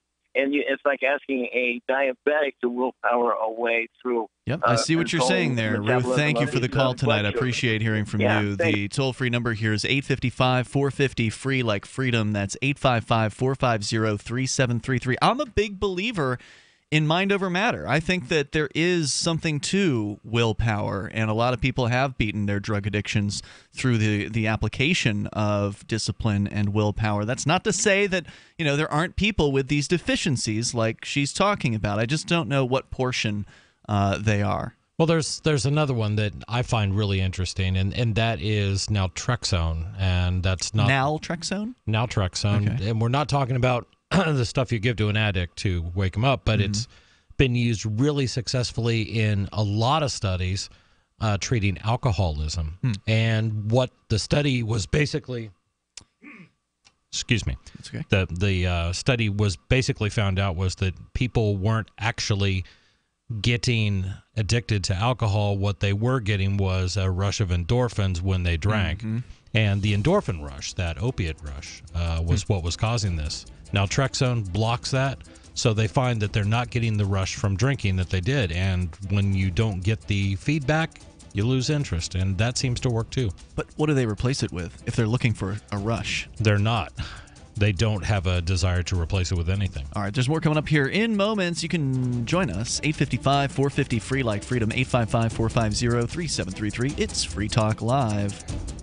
I got my Blink home security system delivered right to my door. I downloaded the app and it walked me right through the easy setup. Even with my complicated router system, I was done in like 10 minutes. Now it notifies me whenever something moves in front of the wireless cameras, or I can just check it whenever I want right from my phone. And I got you a deal. Get 3 Blink cams for what the other guys charge you for 1, plus an extra 10% off. Visit blinkprotect.com/FTL. blinkprotect.com/FTL. blinkprotect.com/FTL.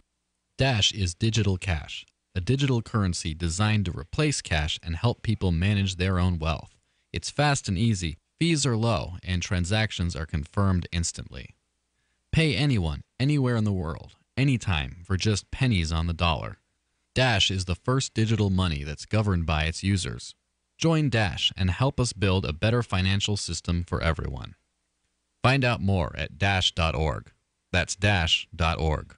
Earlier this year, after many years of conflict over the direction of Bitcoin, the creators of Bitcoin Cash did just what they were told to do. They forked off. Now there are two Bitcoins, the one that is run by the big bank patsies, and Bitcoin Cash, the one that stays true to the creator's vision. Bitcoin Cash has surprised many with its relevancy and staying power, and the price reflects it. If you believe that Bitcoin was meant to be a low-cost, easy-to-use, peer-to-peer currency that could bring economic freedom to the world, you need Bitcoin Cash. Get your Bitcoin Cash wallet right now at bitcoin.com. Shop online and support Free Talk Live. Every purchase you make at shop.freetalklive.com helps spread a message of liberty. From shop.freetalklive.com, you can shop at places like Walmart, Newegg, Amazon UK, Amazon Canada, Omaha Steaks, HostGator, and more. Plus, you can get discounts on web hosting, legal documents, or pretty much anything using saveatpurse.com. Just bookmark the link and help Free Talk Live while shopping online. Thank you for shopping with shop.freetalklive.com.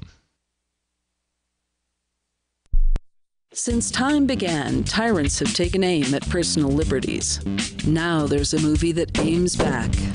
The government has no more right to tell us what to put in our bodies than they have to take our guns or tell us what books we can read. 6 drug police were eaten by bears while raiding a marijuana farm. On your knees, you dirty hippies! Jesus. On your knees! What's the problem, officer? Today, many cops who enforce pot laws do so only because it provides them with cushy jobs, good benefits, and a chance to push people around. I was an undercover narcotics officer. The drug war is nothing but a farce. The Second Amendment says you gotta keep you and your gat intact. Guns and Weed, The Road to Freedom. A film by Michael W. Dean and Nima Vadadi. DVD available now at gunsandweed.com or on Amazon. That's gunsandweed.com.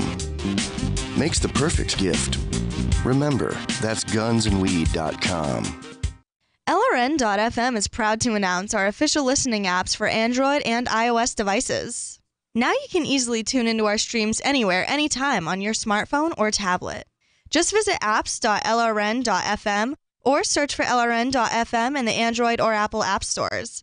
Please download, rate us 5 stars, then share the link on your social media and let your friends and family know how you're listening to LRN.FM. Download it now, free at apps.lrn.fm. So you've signed the Shire Society Declaration and are planning your move to New Hampshire to be around more liberty-oriented people. Next, sign up for the Shire Society Forum at forum.shiresociety.com. There are a bunch of people there who are already in the Shire, and they want to meet you. If you're already in the Shire physically, you should also come by the forums. Remember, not everyone uses Facebook. New people are signing up for the Shire Society Forum every month, so drop in and say hello at forum.shiresociety.com. Do you love Twitter? Make sure you favorite the LRN.FM Twitter account so you can receive our tweets at twitter.lrn.fm. That's twitter.lrn.fm.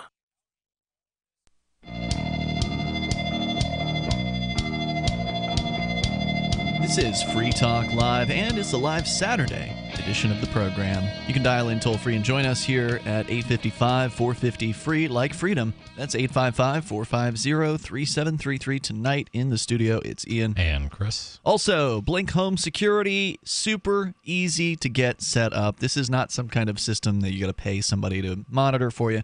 This is a system that will actually send you clips when something happens in front of their wireless cameras, and it's wireless. So you don't have to be drilling holes and running Cat5 cables and power and, you know, whatever other nonsense you got to jump, you know, the hoops you got to jump through normally to install a home security system. In this case, you just go to blinkprotect.com/FTL. You'll get 3 Blink cams for what some of the other guys charge for 1 camera. And if you want more, you can get more, so no problem. Blinkprotect.com/FTL. You can set up the parameters, you know, when is it operating, when is it going to be sending you the notices, and you do it all over your smartphone or tablet. That's how the entire setup is done, and it's super fast. It took, you know, Mark, who is not particularly technically adept, about 10 minutes. So check it out for yourself over at blinkprotect.com/FTL. As we go to your calls and thoughts, you can bring up what you want. It's John in Myrtle Beach listening to WRNN. John, you're on Free Talk Live. Hi, I had a question. Yes, sir. I was hoping that you wouldn't mind if I asked. I was thinking of writing a couple of different country songs, and I wanted to know which one you think might go to the number one the soonest in Country Music Magazine. I'm game, as long as we don't have to bleep you. Yeah, I mean, we're not going to have you read the entire lyrics. You want to give us the song titles? Song titles? Just the titles of the songs. Okay. The first one I was thinking of was My Heroes Have Always Been Politicians. And the other one was My Heroes Have Always Been Lawyers. Do you really think? I mean, I don't know enough about the country music genre. It's one genre that I am very unfamiliar with. I think that's a race to the bottom. Is that something that would appeal to a country music listening audience? I honestly have no idea. I'm not really sure. So wait, you've never written a country music song before? No, I'm not a songwriter. I see. Did you grow up listening to country music? Quite a bit of it. Okay. Yeah. Well, I mean, it's a joke, right? Like, that's not what, I mean, I'm just hoping that country music fans wouldn't appreciate a song like that, but I don't honestly know, because I know there's a lot of flag waving in the country music genre. Oh, there is, but it's interesting. There's occasionally you'll get these sort of libertarian voices that pop up. Like who's a libertarian country music artist? I think Casey Musgraves. Are you familiar with her work?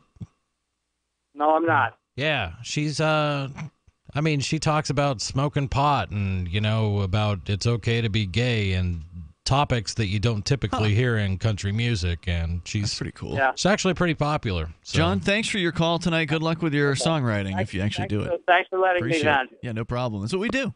You can just call in here and bring up whatever you want. Our toll-free number is 855-450-FREE like freedom. Doug is in Illinois. You're on Free Talk Live. Hello, Doug.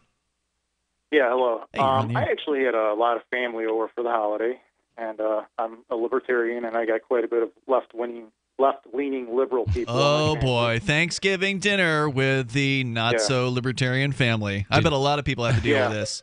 Did you honor the not going to talk about politics? One thing that got brought up, Ben, they're going to do a new law here in Illinois where if you're low income, they're looking to do it in New York. They've already got it. If you're low income and you have a daughter and trying to make it appropriate for radio, your daughter should reach the age of puberty, they will pay for the tampon. That can be what they want to do. And when I told her, well, what you're doing could be you're pretty much committing theft. You're making people like me pay for it. Right. We already, everything that we do now can be trampling liberty and freedom, and trampling property can all be under, quote, for the common good. Right. Well, unfortunately, I don't believe that at all. For the fact that what you're doing for me, you're committing theft from other people to pay for it. And she told me, well, it can be for the common good. I mean, it can be for the common good. Who decides? Okay, well, I brought up to her a good point that she did not have a reply.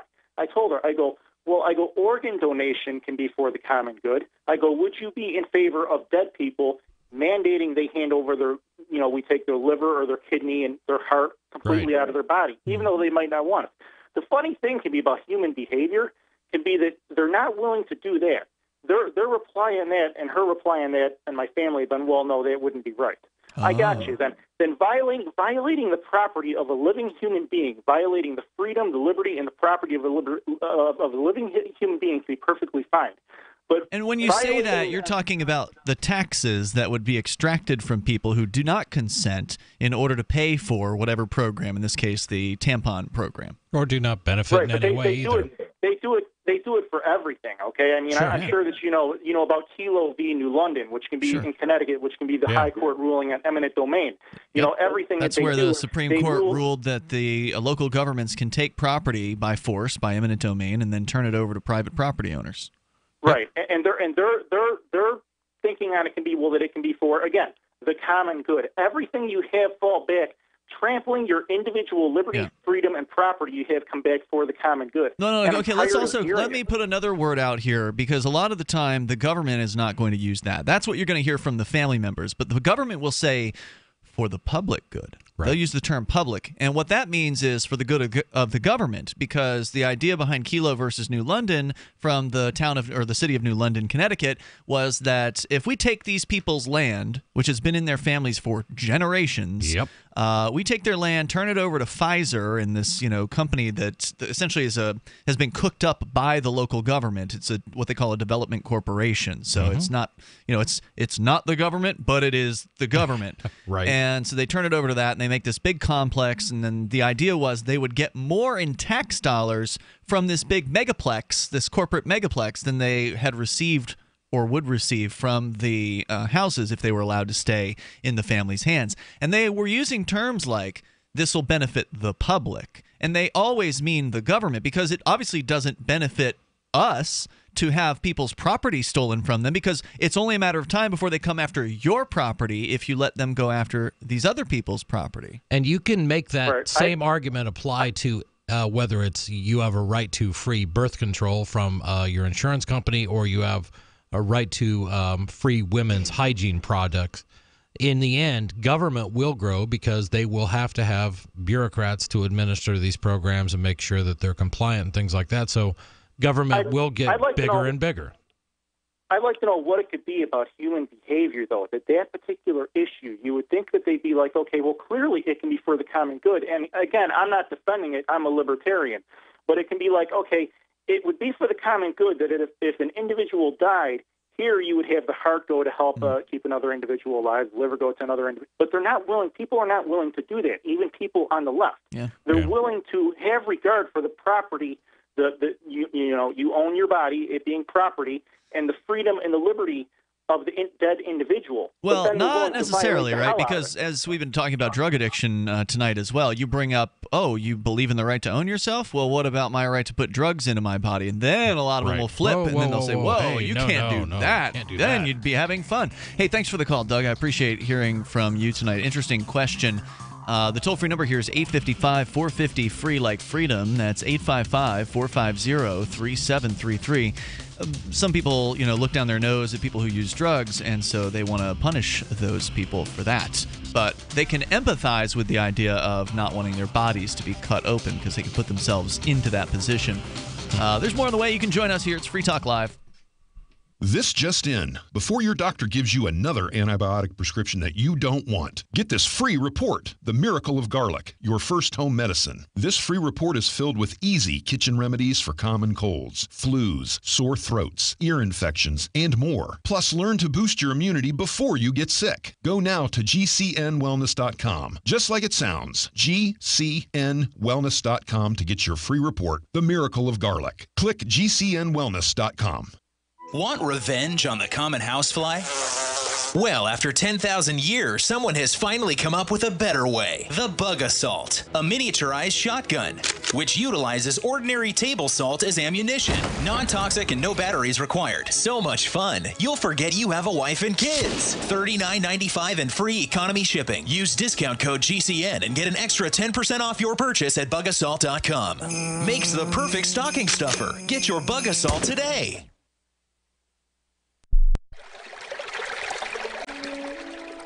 Fact. The new NSA data center in Utah requires 1.7 million gallons of water every single day to operate. Billions of Fourth Amendment violations need massive computers and the water to cool them. That water is being supplied by the state of Utah. Fact. There's absolutely nothing in the Constitution which requires your state to help the feds violate your rights.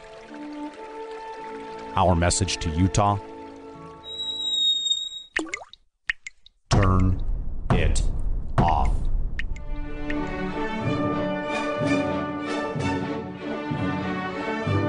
No water equals no NSA data center. Visit offnow.org.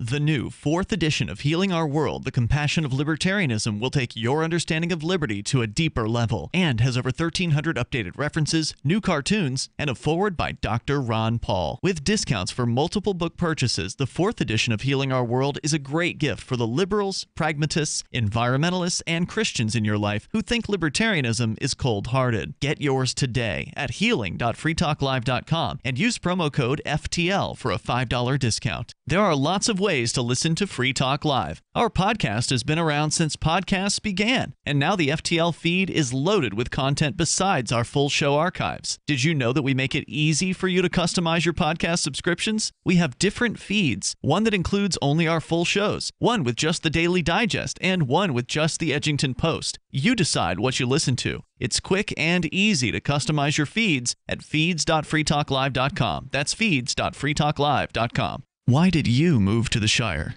I moved here to the Shire because there's other people around who take liberty just as seriously as I do. I moved to the Shire because I saw videos of people challenging authority and thought that I could get support myself. It called to me, like, do this right now. I wanted to be around people like me who got it. And once I got here, I knew there was nowhere else that I wanted to be. I've always wanted to change the world. So I moved to the Shire to join people who were actually working towards doing the same thing. The people here are awesome, loving, and positive. It was for the adventure and for the feeling of something important is happening here. And I just wanted to come to sort of be part of that. Visit ShireSociety.com to read and sign the Shire Society Declaration and learn the reasons why, if you love liberty, you should immigrate to the Shire. Plus, add yourself to the Shire map at ShireSociety.com. That's ShireSociety.com. If you enjoy LRN.FM, please contribute to your favorite shows via their websites and become an amplifier at amp.lrn.fm. That's amp.lrn.fm.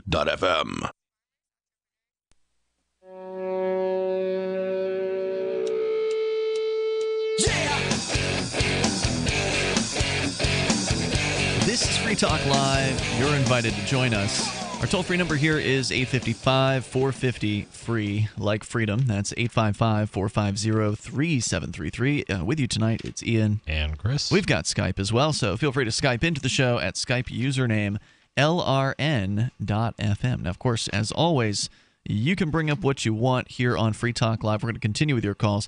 But on the way, we still have to talk more about the Ghost Gunner, the topic we touched on at the beginning of the show, the idea of making guns without any serial numbers or anybody's permission, which is, of course, the way freedom ought to be. Let's go to Ryan, though, in Myrtle Beach, listening to WRNN. Hello, Ryan. Do we have Ryan? Hey there. How are you? Hey, you're on the air. Go ahead. Awesome. So obviously I heard a bunch of your callers talking about the opioid epidemic and all the different aspects of it. So I figured I would share a little bit about from the personal side of it. When I was 19, I was in a really bad car accident. You remember those tires that were recalled on the Ford Explorers? Yes. Firestone tires? Yeah. Oh, wow, yeah. I had one blowout on 95. My truck rolled over, and my hand was cut off. My femur shattered. My eye broke. I mean, I was messed up. Wow. And this was 15 years ago. And since then, I have been prescribed slews of all kinds of opiate medication. So it just got to the point where you just can't control it anymore.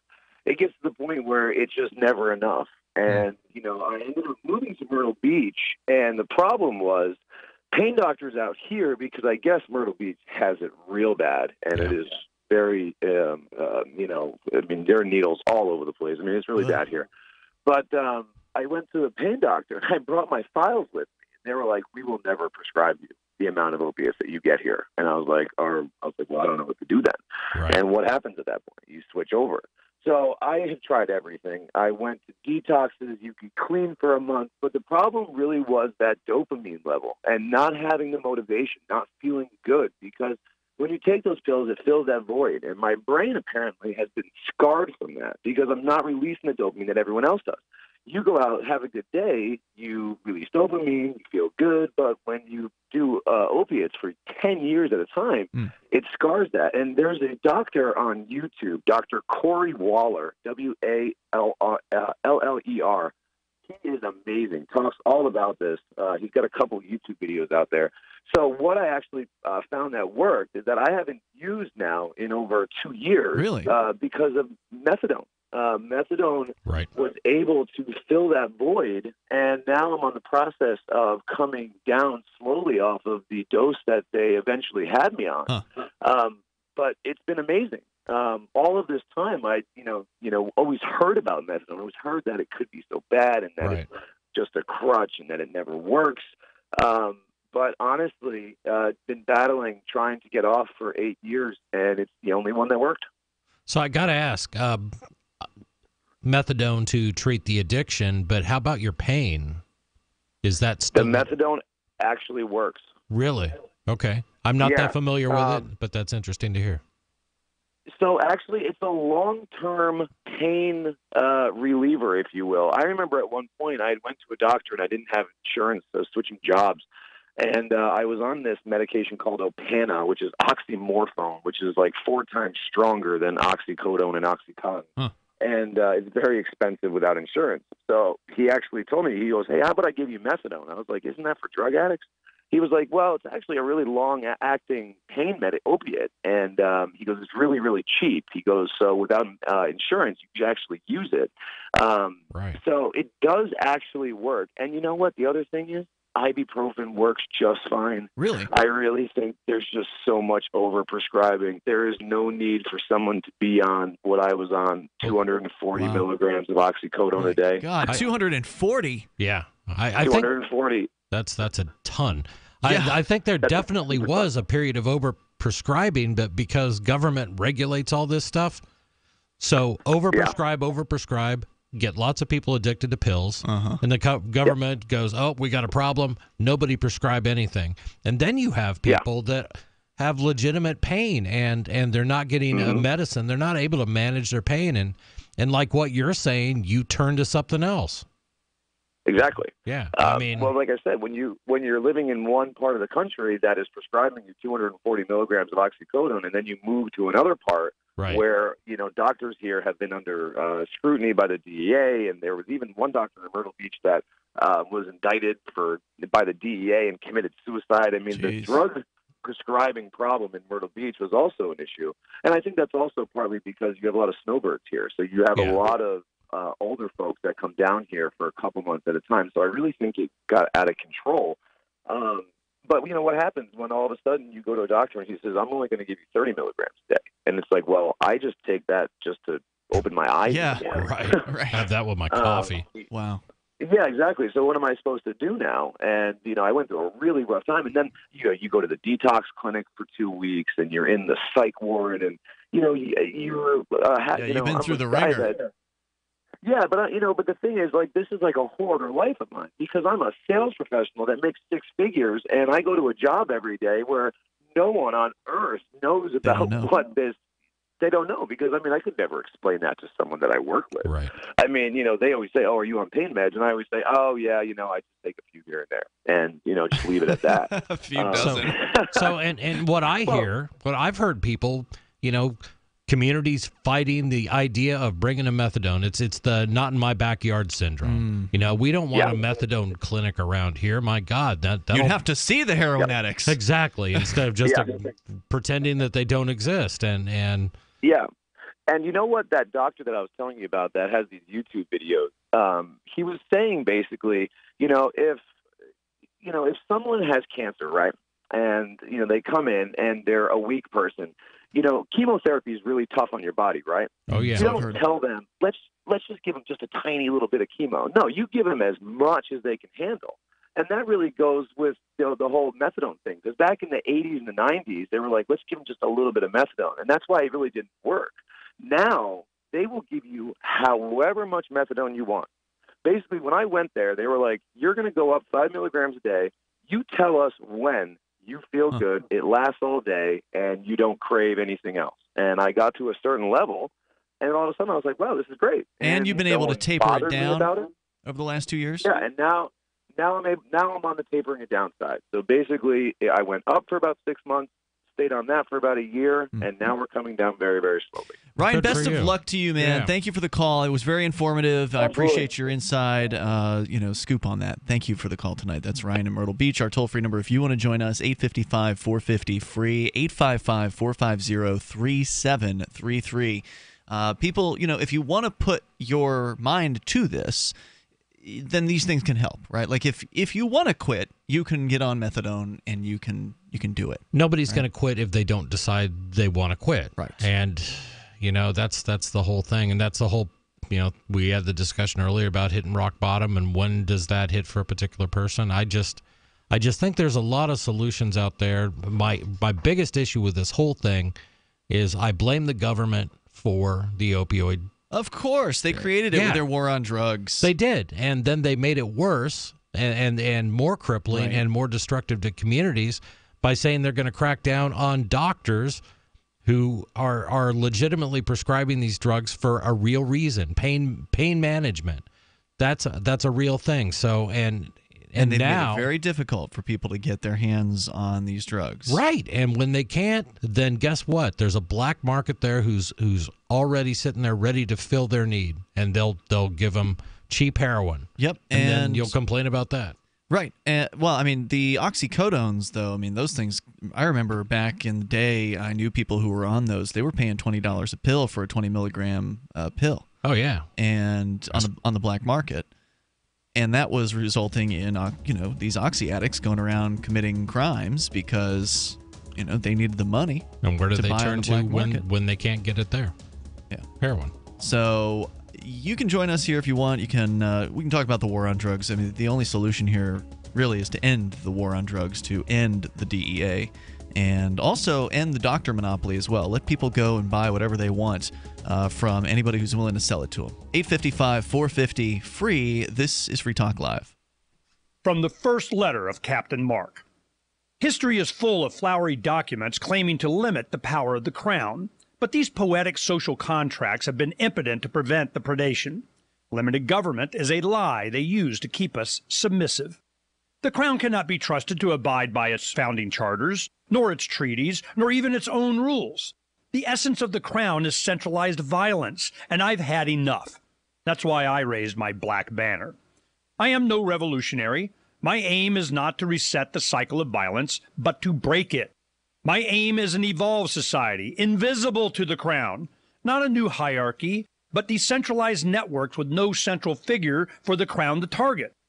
If you want your servile life, keep it, but we will not submit to the crown's agenda. And when you are ready to stop being its beast of burden, ready for adventure and opportunity, join us at pirateswithoutborders.com. This just in. Before your doctor gives you another antibiotic prescription that you don't want, get this free report, The Miracle of Garlic, your first home medicine. This free report is filled with easy kitchen remedies for common colds, flus, sore throats, ear infections, and more. Plus, learn to boost your immunity before you get sick. Go now to gcnwellness.com. Just like it sounds, gcnwellness.com to get your free report, The Miracle of Garlic. Click gcnwellness.com. If you or someone you care about loves outdoor adventure, then check out slingbow.com for some unique holiday gift ideas. That's slingbow.com, where we have some innovative new products for the archer, hunter, or bow fishing enthusiast in your family. Now through January, use the promo code HOLIDAY to get free shipping in the U.S. or Canada. And from all of us at Slingbow Industries, have a safe, joyous, and peaceful holiday season.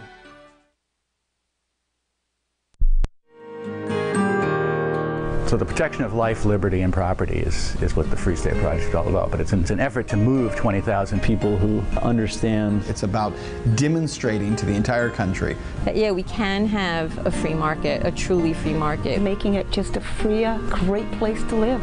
It's the world's largest voluntarist libertarian community, and it's only getting bigger. That's amazing, to be able to move to a place where other people passionately believe in being free and independent. What the Free State Project is managing to do, though, is to put their money where their mouth is. It's physically getting up across the country and saying, let's go someplace and let's demonstrate the power of these ideas. There's a lot of kind of philosophy that surrounds liberty. There's a lot of thinking about it and talking about it. But here in New Hampshire, people are doing it. 101 Reasons Liberty Lives in New Hampshire, a documentary by Free State Project Early Movers. Watch it free at 101reasonsfilm.com. 101reasonsfilm.com. The three most important things you can do for Free Talk Live are: 1, share one episode a week on Facebook or in some other social networking site. 2, buy the things you buy online through shop.freetalklive.com. 3, give $5 a month to the AMP program. It's my firm belief that Free Talk Live's AMP program is the best use of your charitable dollar among liberty-oriented organizations. Support all the organizations you love. But make sure you give $5 a month to AMP at amp.freetalklive.com. Cell 411 is a free app for Android and iOS that replaces government-controlled 911. Cell 411 allows you to preset a group of friends or private organizations to show up at any emergency. Cell 411 is a nightmare for the state because it proves their so-called services aren't needed. Cell 411 has had thousands of installs, and of course it's covered by the BIPCOT no government license. Cell 411 because your friends won't shoot you when you're in trouble. Without the government, who would build the emergency services? You and Cell 411. Get it today at getcell411.com. You can put the Liberty Radio Network on the air in your area. Visit broadcast.lrn.fm to learn how. Broadcast.lrn.fm.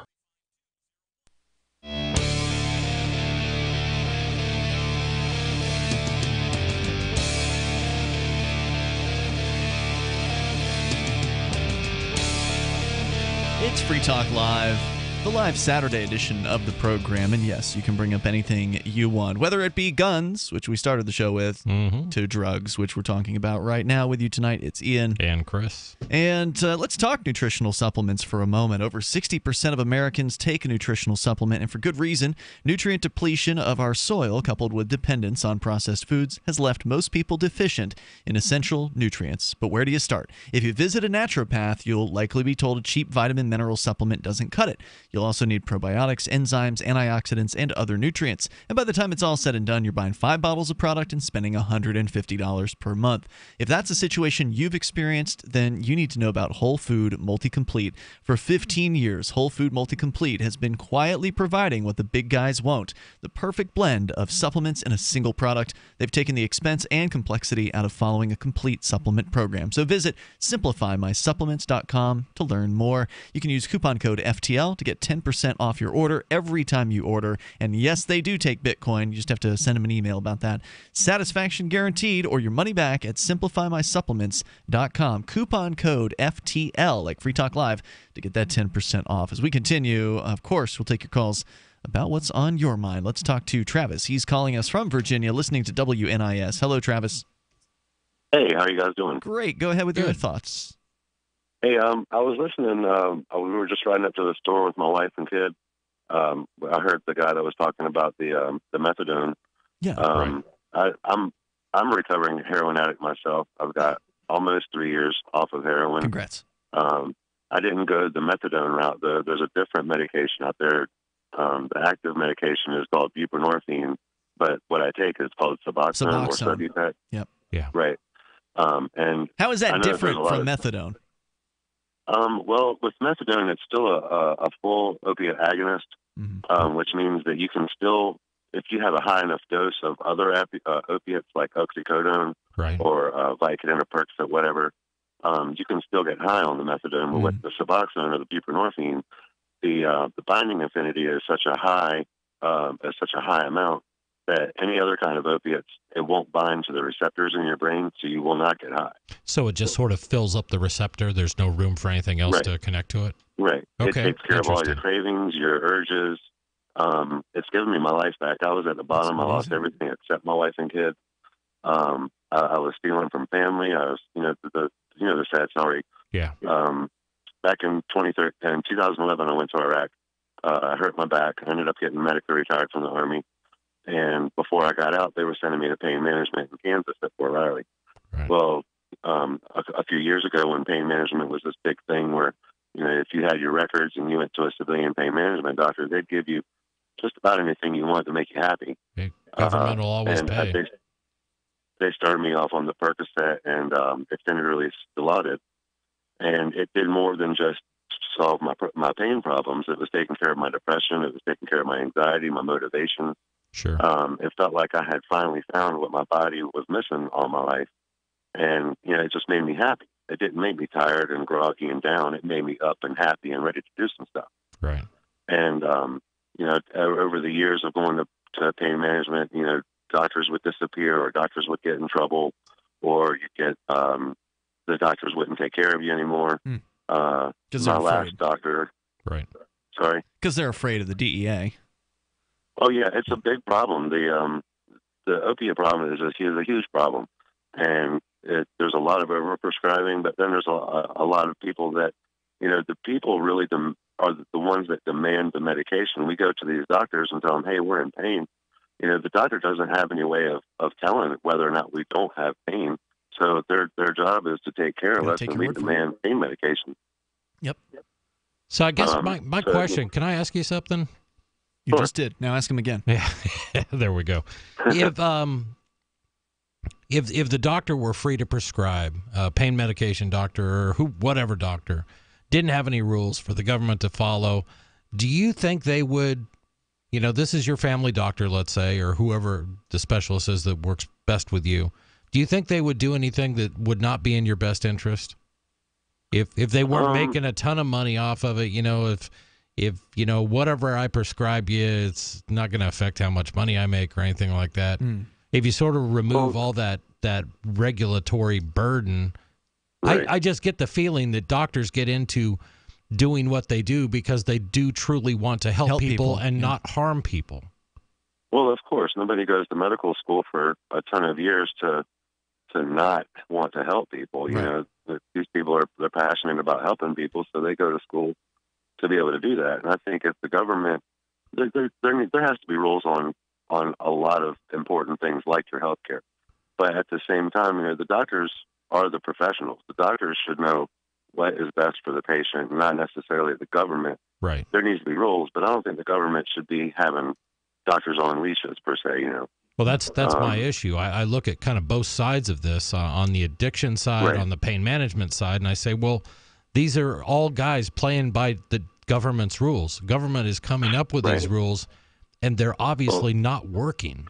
I would trust a doctor over the government. I guess that's what I'm saying with your health care. Absolutely. Right. Yeah, and anybody would. But here locally, a problem that I've noticed at the end of the pill cycle, before I went to heroin, was that there was a lot of legitimate doctors that had good backgrounds that got a taste of that money, and it turned them into bad doctors that they were cash only or they don't take insurance. And well, it's not necessarily the case that being cash only or not taking insurance is a bad doctor. In a lot of cases, those are good doctors who want to get the heck out of the insurance racket. You're right, but when there's a line of 50 people out the front door to the doctor's office, you know what kind of doctor that is. Yeah, well, I mean, if you're saying they're pill mills, I mean, I kind of get that. But again, why is that happening? Is it not because the government's either overly restricted supply, or it's they're limiting the supply. I mean, there's that's one of the problems is the doctors have an oligopoly, a level of control over the marketplace where you have to go to them.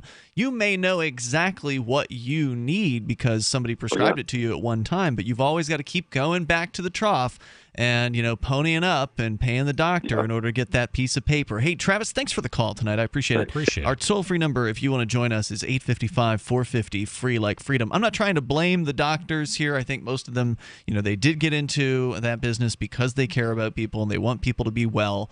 I do understand where people are coming from with their critique of, hey, we got to be careful with these pharmaceutical corporations who are coming in and giving doctors, cruises and all these other things in order to encourage them to prescribe things to their patients. I think there's some problems there, but I think that's a problem the marketplace needs to solve, not having the government come in there and try to solve it for it, because it almost never works. The government creates a lot of times the opposite of its intended effects. Of course, and instead of like the American Medical Association being focused purely on limiting supply so they can make lots of money, which is what they do. They limit the number of medical schools. That's what they do. So they have a stranglehold on that.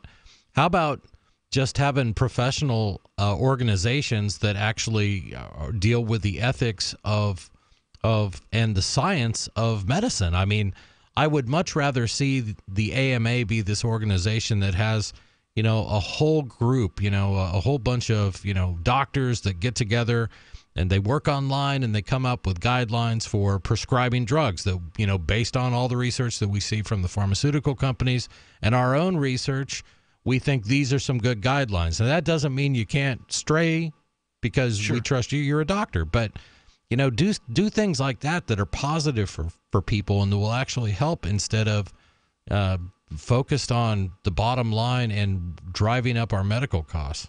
Yeah, and of course, it's the government that allows them to do that. They're an organization, an industry group that lobbies the state in order to get these special favors in order to get their marketplace restricted. And it's the same thing as, the restaurateurs coming together to form a restaurant board that the state enforces on other restaurateurs. Taxis. There's so many of these things. Just because they're doctors doesn't mean they should be the only ones free from licensure. All licensure should be abolished completely and allow the marketplace to come up with, like you said, an independent form of rules, certification perhaps, different certifications that people can receive in order to show off that, hey, I know my stuff. Sort of like your mechanic should be, if they're good, an ASE certified mechanic, right? Like that's a high level of certification. That means they know their stuff and they've tested and they've proven it. And so therefore, they're worth paying a little bit more for. Absolutely. Certifications are they have value, and it just always drives me nuts when government is the one determining what that certification is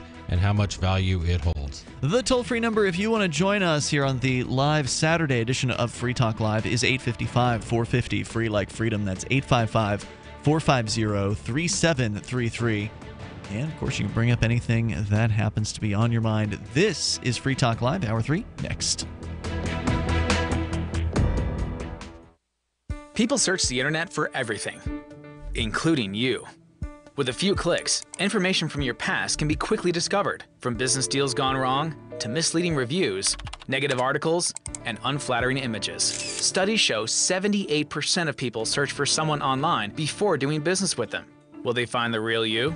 With ReputationDefender.com, you can establish a positive internet presence. ReputationDefender.com pioneered the field with over a decade of experience, serving thousands of successful individuals and businesses. We use patented, award-winning systems to boost positive content and suppress negative material. Don't let the internet define you. Take control of your reputation today with ReputationDefender.com.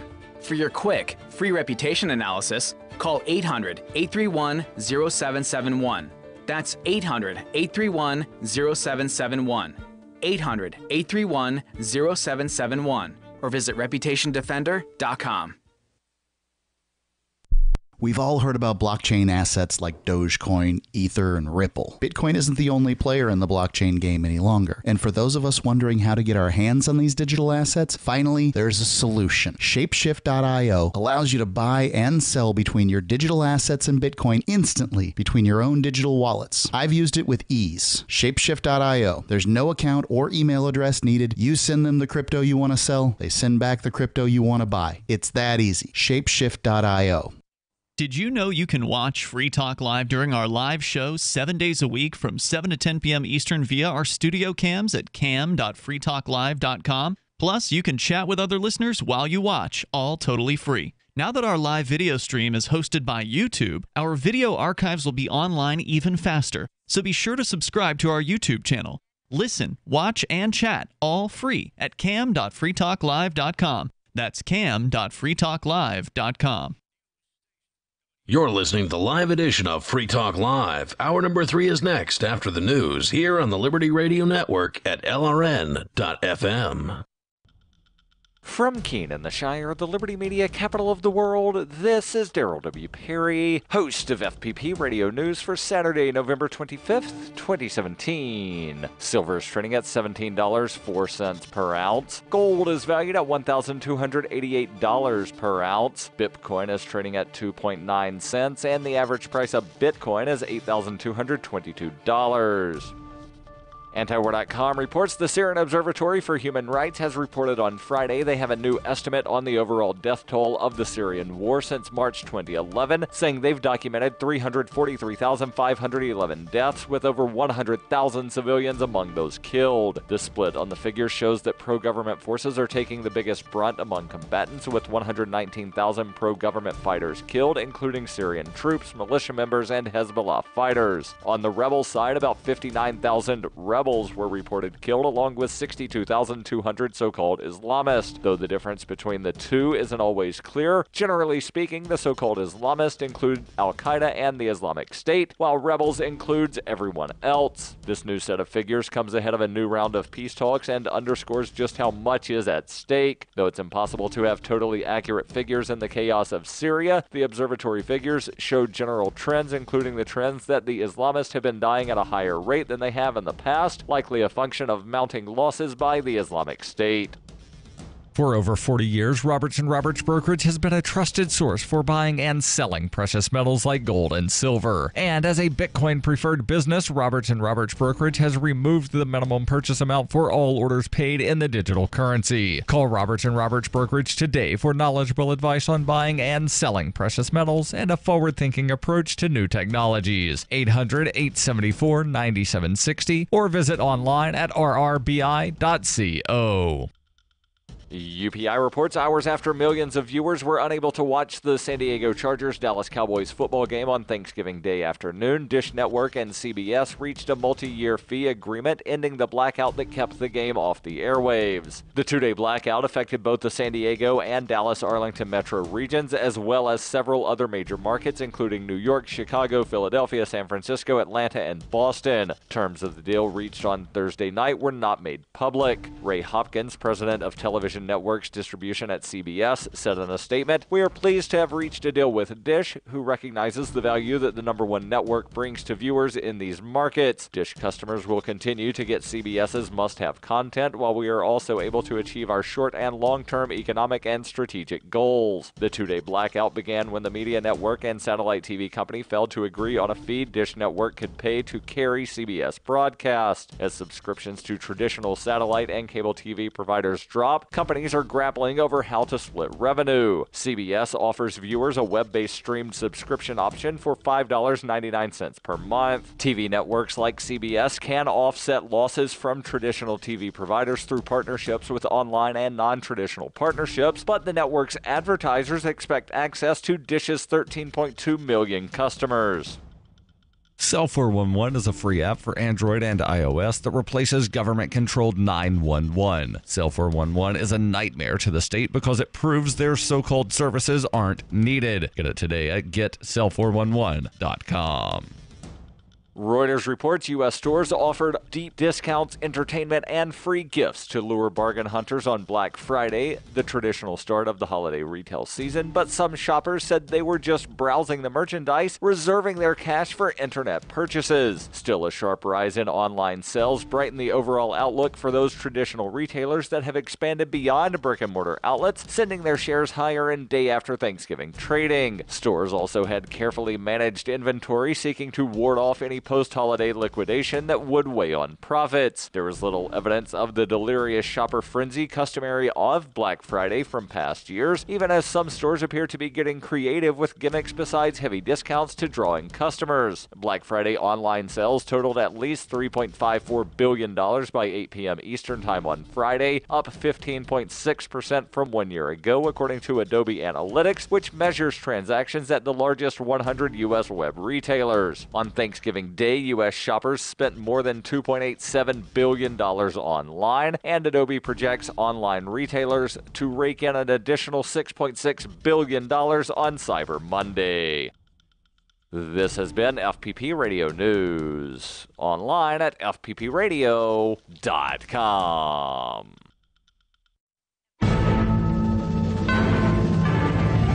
Hello, this is anchor Doyle Redland. I have just been informed that my 40-year contract with the Onion Radio News expired 2 minutes ago. A brief extension has been added to my contract to allow me to say goodbye to you, my faceless listeners. I've been reading the news out loud on the air for a very long time now, and the words to describe my feelings are difficult to find. Steve, what are you doing? This is my big moment.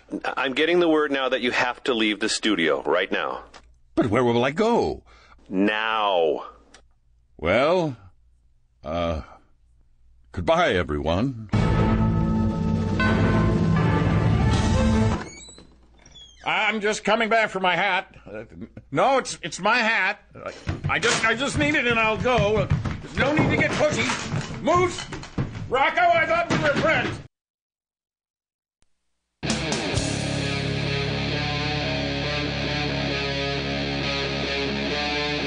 Free Talk Live. It is Free Talk Live. We invite you to join us on the radio waves here. Our number is 855-450, free like freedom. That's 855-450-3733. And you can Skype in at Skype username LRN.FM. Whether it's ghost guns or drugs, right now people want to talk about drugs, specifically opiates. Man, They do. A lot of people have had, unfortunately, experience with this, either personally or as a family member, knowing a family member who's been addicted to drugs. You can certainly comment here. Ian and Chris in the studio. Our website, by the way, freetalklive.com. You go there and you can actually create the content. It's a Reddit-based front page, so it's free to you to submit what you think we might want to talk about on the radio or what you think should be talked about there, and then other listeners can vote as to whether they like your submission or not. So head over to Get Interactive, and there's a bunch of other cool features on the site, like our webcam and archives that go back for over a decade and more. So please go to freetalklive.com and enjoy that as we go to your phone calls and thoughts. Let's go first to Barry, listening to WDNG in Anniston, Alabama. Hello, Barry. Hello, how are you? Hey, great. Go ahead with your thoughts. Yeah, I'm blown away by some of the comments that I'm hearing from you guys on opioids and on the and saying that it's the DEA's fault that we have an opioid crisis. I'm blown away by that. Are you aware that Purdue Pharmaceutical was convicted and was sued and was fined millions of dollars because they were out falsely recruiting doctors. You bet. And lying to doctors about the effects of and saying that opioids and hydrocodone. When we switched to those kind of pain meds and went to the 10 smiley face pain, when pain became a treatment, viable treatment, just like we would for a broken bone, that we went to that model. It's when this happened. And that's the free market. It had nothing to do with DEA. There is no free market, dude. I got news for you. In medical care, the market is in no way, shape, or form free. But continue your thought. No, you're not hearing me. That's not what I said. It was Purdue Pharmaceutical Company who went out and lied to doctors across the country and developed the opioid crisis that we had with pill mills. And we were talking about pill mills. We're not talking about between a doctor and patient. These were in South Florida. You had thousands of people dying. They were leaving Kentucky. There were people in Kentucky dying and it was discovered when they were finding them overdosed and dead. Where did they get these pills? It was South Florida. You had doctors writing hundreds of thousands of prescriptions a year for cash in South Florida. And that's what we're talking about. A legitimate doctor-patient relationship writing opioids. If somebody needs to have a high level of opioids, there's no cases made against those doctors if there's a legitimate doctor-patient relationship. Well, there is now. There is now. Can I ask one quick question? Because I agree with you completely on Purdue Pharma, because it was a bad organization. They basically went out, and it wasn't that these were new drugs. They were old drugs that weren't selling. You know what I mean? And what they did was they said, well, no, you can safely prescribe this to children.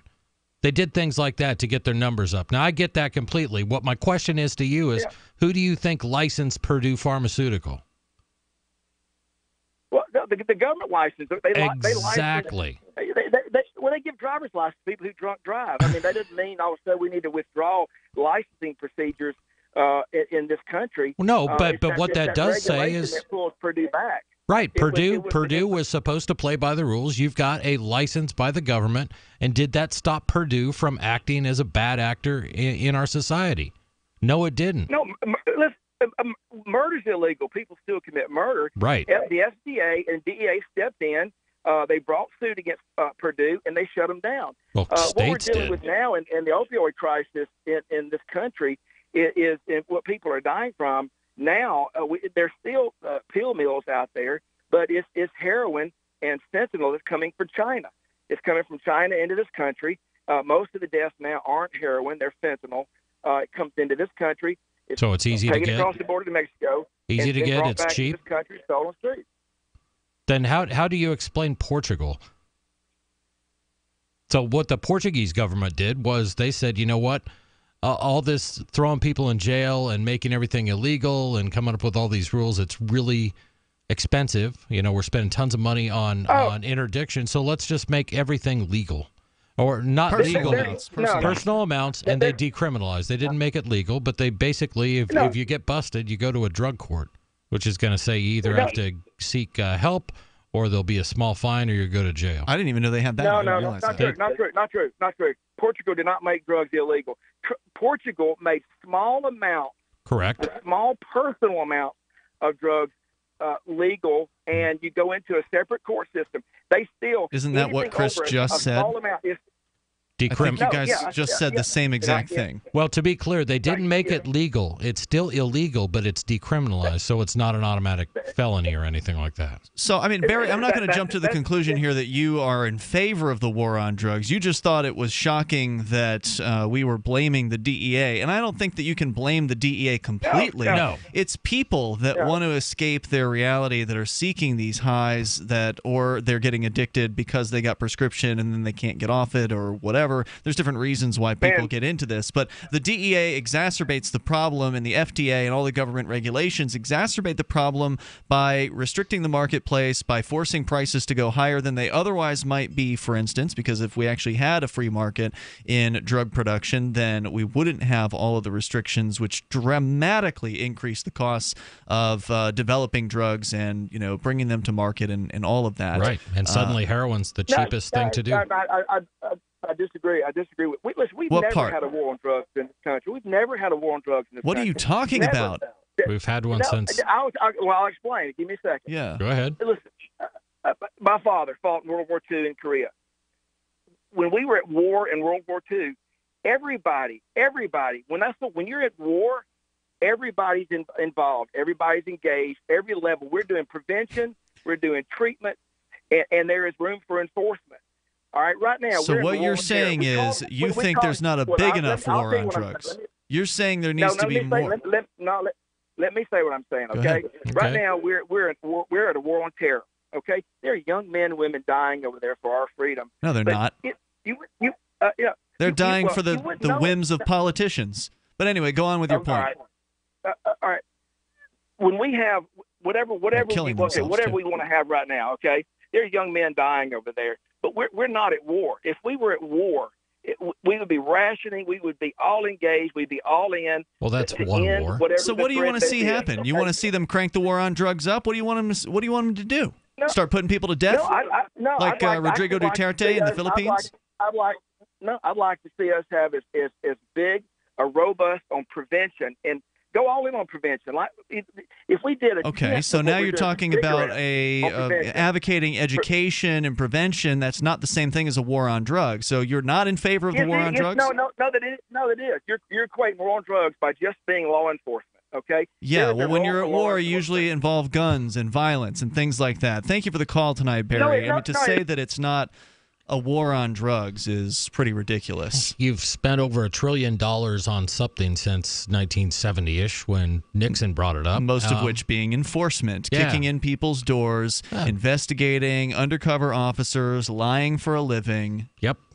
Theft of anything they want if they can tie it to it. That's civil asset forfeiture. Just take your car, take your house, take your cash. And I call you a drug dealer. You don't have to prove it. I think there are a lot of people who've had their houses knocked down by a big tank that would disagree about whether or not it's a war. It's an absolute war. Now, the argument against it being a war on drugs, well, you can argue that the other side's not really fighting, right? Like, so it's a war against a thing. It's not a war, even though it is a war on people ultimately, because people are the ones who become the victims of the war on drugs. They're the ones who spend years in prison for no actual crime. They didn't actually hurt another individual. They sold or bought or possessed drugs, and so they go to jail or prison for those things.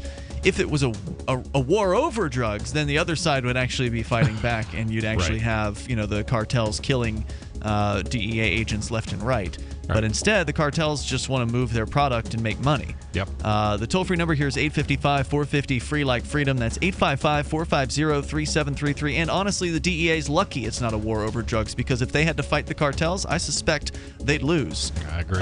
Meaning the DEA would lose. More coming up. Free Talk The Live. young lady from the rescue delivered happy, and I panicked. He was missing hair, stinky, scabby, and I thought, what did I get us into? The cause of his issue was poor nutrition. It was neglect.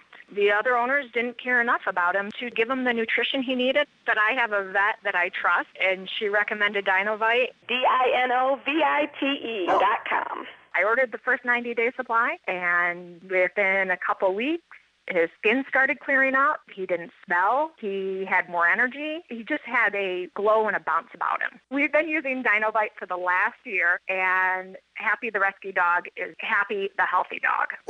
I tell all my friends who have rescues to give their dog the chance at a new start with Dinovite. It's going to pay off for you and your dog for years to come. 859-428-1000. 859-428-1000. DINOVITE.com. I got my Blink home security system delivered right to my door. I downloaded the app and it walked me right through the easy setup. Even with my complicated router system, I was done in like 10 minutes. Now it notifies me whenever something moves in front of the wireless cameras, or I can just check it whenever I want right from my phone. And I got you a deal. Get 3 Blink cams for what the other guys charge you for 1, plus an extra 10% off. Visit blinkprotect.com/FTL. blinkprotect.com/FTL. blinkprotect.com/FTL. Do you want to help build a better financial system for everyone? Join Dash. Dash is Digital Cash, a digital money platform designed to replace cash and help people manage their own wealth. It's fast and easy. Fees are low and transactions are confirmed instantly. Dash is decentralized, run by users who earn rewards for helping run the network and make governance decisions. Dash is set up to succeed where other platforms have failed. Give it a try. Dash.org. Help people take control over their financial future today. Find out more at Dash.org.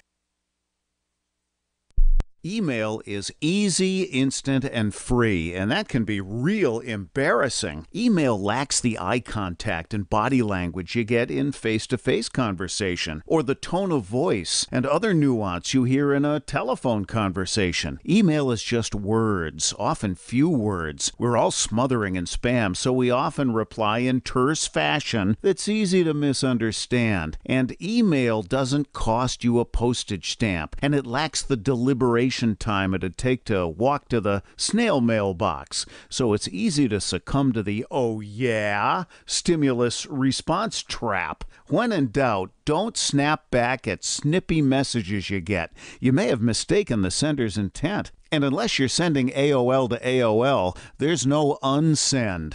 For more tips on critical communication skills for the way things are now, hit survivalspeech.com.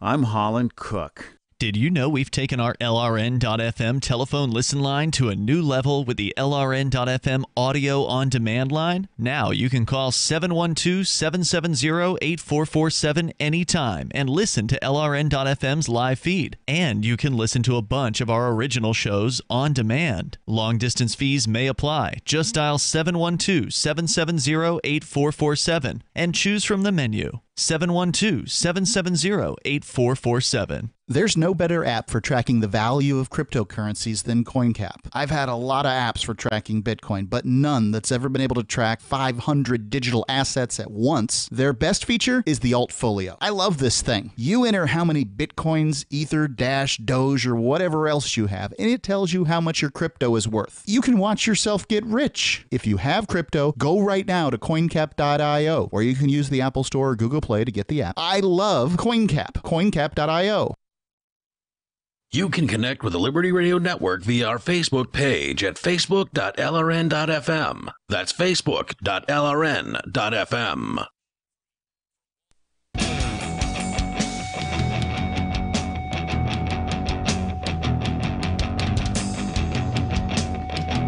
It's Free Talk Live. You may dial toll free here at 855-450-FREE like freedom. That's 855-450-3733. And we've got Skype at Skype username LRN.FM. With you in the studio tonight, it's me, Ian. And Chris. As we continue here, we'll take your calls about anything. A lot of people wanted to talk about the war on drugs, opiate addiction. You're certainly welcome to do that. We also touched a little bit earlier about Bitcoin at the very beginning of the show. It's at record highs today. Right now, with its price pushing 88, according to CoinMarketCap.com, $8,877, $8,877, nearing $8,900, $9,000. We could easily hit 9,000 by the end of the show tonight. That's a possibility. Yep. Certainly tomorrow morning is going to be interesting. But, things change. You never know what's going to happen with the price of Bitcoin. It could go down. It could go to zero. It could. Not likely. Doesn't seem very likely at this point. The momentum is significant. It's amazing. It's at a market cap, meaning the total value of all Bitcoin in circulation is over $148 billion. Which I think has pushed the market cap for all cryptocurrencies over $300 billion. Not quite? Close. $283 billion is the total market cap for all cryptocurrencies combined. So Bitcoin's about half of the total market cap. All the rest of them combined, the other 1,000 plus of them, make up the rest of that. And it's fascinating. I think we're going to see 300 billion by the end of this year. That seems pretty easy for the market to reach. And then really the question is, what's another year going to look like? Because a year ago, you were looking at 10 to 30 billion in the fall of 2017. So you're talking about more than 100 times an increase in the last year in value. Yeah. Incredible. And it's not that it's just moving back and forth. That's what some people, it seems like this cryptocurrency world's just this, tight little group of insiders that are, playing around with all these currencies. It's not that. This is new money flowing in from all over the world.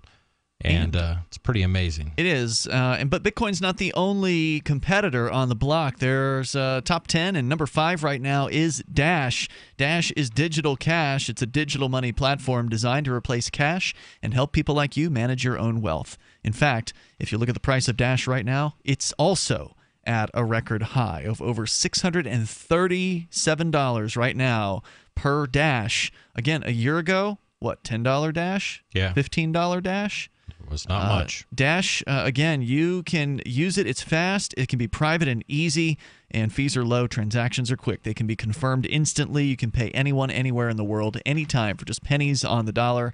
And Dash is planning to lower their fees in their next hard fork that's coming up at some point. I don't know when, but I've heard it's happening. Dash is decentralized and run by users who earn rewards for helping run the network and make governance decisions. Anyone can invest in Dash and earn rewards for helping run the Dash network. You can join Dash and help create a better financial system for everyone. Take back control over your financial future today and find out more at Dash.org. There's a lot of momentum behind Dash right now. Go to Dash.org and find out why. I was pleased today when I went to buy some smoking accessories at the local corner shop here in Keene, New Hampshire.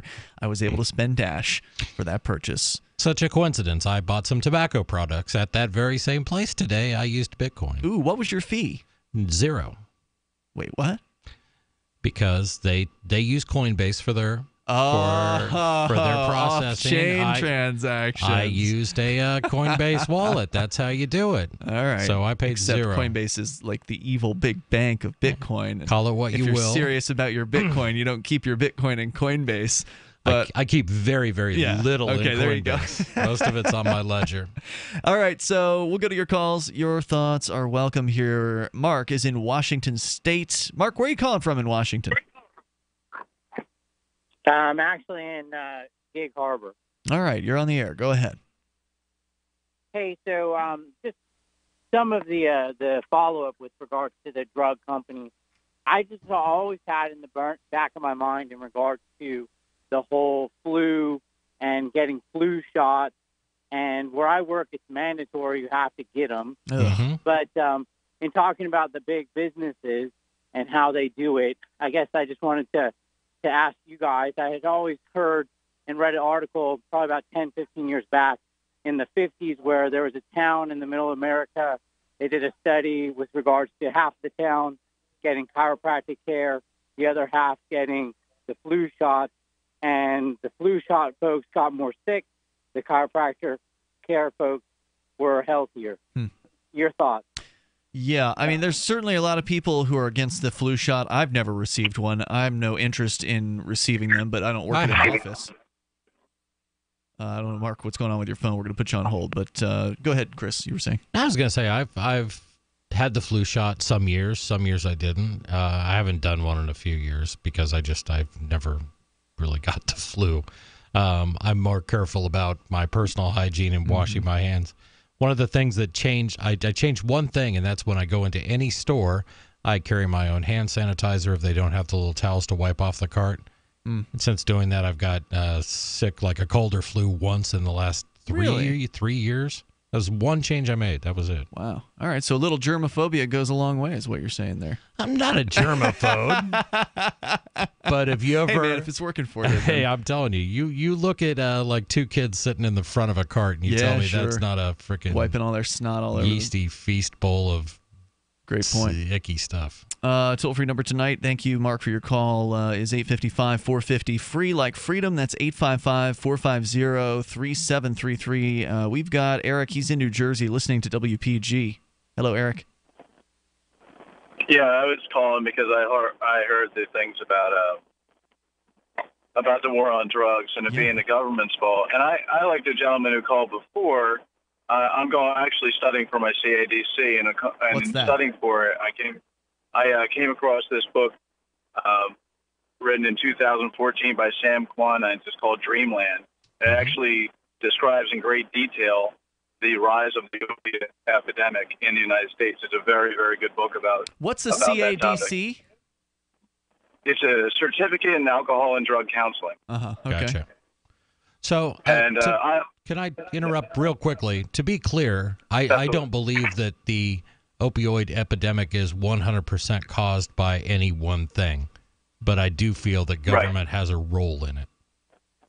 Right. Yeah. I mean, but I mean, to an extent, I don't know, like a lot of things you were talking about were the rising drug costs, and as far as the actual opiate crisis, it's like the guy before was saying, it is largely due specifically to Purdue Pharma and the manufacturing of these drugs, OxyContin and oxycodone, and of that nature. They actually were able to influence the Food and Drug Administration to create lenient regulations around those drugs because they found and magnified the intensity of this study that was done by a doctor that said that opiates were not addictive, which was done. And it was a paragraph in a medical journal, and they pushed that through doctors and actually through the Food and Drug Administration itself. And Eric, so hold that thought. We're going to continue. If you can hang on, I want to bring you back for more because drug addiction's been around a lot longer than Purdue Pharmaceuticals. There's more coming up here, though. The toll-free number is 855-450, free like freedom. The war on drugs has been going on for decades, and it's a terrible idea. It's Free Talk Live. It's a no-brainer. A Big Berkey water filter is the one you need, period. You need a water filter that removes chlorine, fluoride, pharmaceuticals, BPA, and other endocrine disruptors, pesticides, bacteria, viruses, and much more, right? And does it all at only 2 cents per gallon. Get the original and most trusted name in gravity water filtration, Big Berkey. And now GCN listeners receive 5% off ceramic filter systems using code GCN. Call or click 1-877-99-BERKEY or BigBerkeyWaterFilters.com. That's 1-877-99-BERKEY. The answer to being in control of your own healthcare is freedom from insurance. Become part of a group of self-pay patients that come together to share in each other's medical expenses. Individual share amounts begin at $107 a month and $347 for families. Choose from 3 health-sharing programs. Holistic treatments may be eligible for sharing. See guidelines. Discount programs available for dental, vision, and pharmacy. Go to libertyoncall.org. That's libertyoncall.org. Free Talk Live. There's going to be no food by February. Oh, that seems a little extreme. I find that hard to believe. Well, watch it happen. Hope you find Christ. Oh, good luck, buddy. Thanks. What really turned me away from religion was the fact that most of them are so intolerant and nasty. What do you Your mean? life will suck unless you find Jesus. Well, I had Jesus a long time ago, and he didn't really do anything for me, so I got away from that. Right, and I can tell you that if you want to have that attitude with people, like, Good well, luck you better find Christ, or you're going to burn in hell. Yeah. Then you know. Good luck converting people. Yeah, I really want to hang out with people like you, there, Keith. I really want to hang out with people like you. So I'm sorry to those good Christians out there listening that aren't like Keith. But it's the loudmouths like Keith that do real damage to your religion and how people feel about it. Free Talk Live, 7 nights a week from 7 to 10 Eastern, live on the Liberty Radio Network at LRN.FM. When you hear the word lobbyist, you probably think about greedy corporations, but not all lobbyists are the same. Some are fighting for the freedoms you hold dear. Liberty Lobby LLC is doing just that in New Hampshire, working hard to represent you, not some special interest group. You can help by going to libertylobby.info, where your contribution will give us the tools we need to ensure that your voice is heard. Visit libertylobby.info today to find out more.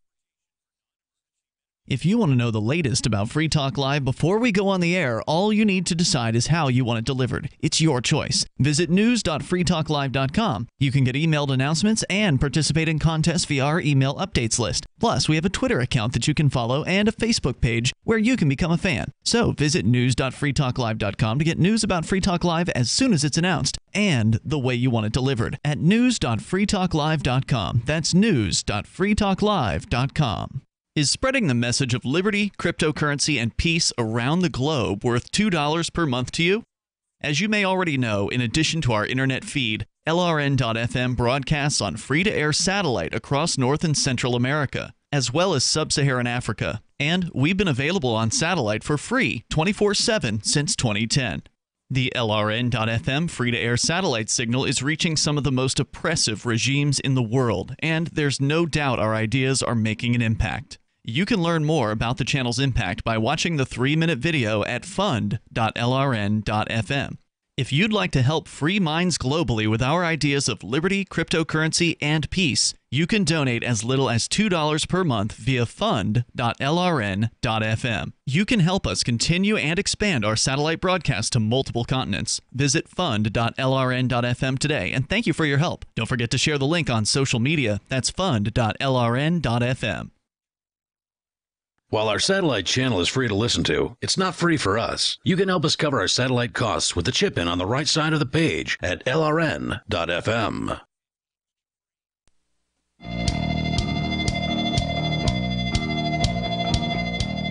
It is Free Talk Live, and you can bring up whatever's on your mind. Our toll-free number here is 855-450. Free like freedom. That's 855-450-3733. With you in the studio here tonight, you've got Ian. And Chris. Miami is set to host the longest-running and most successful cryptocurrency conference in history. It's the North American Bitcoin Conference, now in its 6th year running. It's coming up this January 2018 on the weekend of January 17th and 18th. More than 1,000 Bitcoin community members will converge for a monumental conference aimed at driving cryptocurrency from niche to mainstream. Yeah, that's right. Even though Bitcoin right now is sitting at over $8,900 on CoinMarketCap.com, it's still niche. People in the mainstream either haven't heard of it, or if they've heard of it, they still don't really know what it is. We're still on the early end of all of this. Building on the recent successes of conferences in London, LA, Chicago, Dubai, the 6th annual North American Bitcoin Conference, part of the World Blockchain Forum, will feature some of the biggest names in cryptocurrency, including Halsey Miner, the founder of CNET, Anthony DiOrio, who's the co-founder of Ethereum, Matthew Roszak, the co-founder of Block, and Craig Sellers, the co-founder of Tether, among many others. You can learn more about the future of finance. Grab your tickets at btcmiami.com. That's btcmiami.com. As we go back to Eric in New Jersey. Eric, your comments on the war on drugs. I wanted to make sure you had a chance to get them out, so go ahead. Yeah. The other point I was thinking about was the thing about doctors. A lot of them were actually taking advantage of the people and overprescribing the drugs. And there were a lot of people that were actually prescribing them legitimately, thinking they were safer than they were because of produced practices.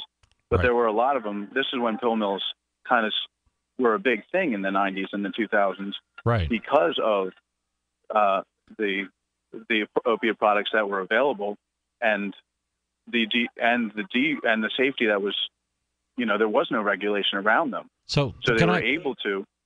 Can I hop in here real quick? I do want to ask you one question because you brought up Purdue and they were a evil actor in this whole thing. No question about that. You and I agree on that. Bad Purdue. But Purdue worked within the system, and the system is, and I don't mean the exact legal system that we all know and love, but it worked within the crony capitalist system.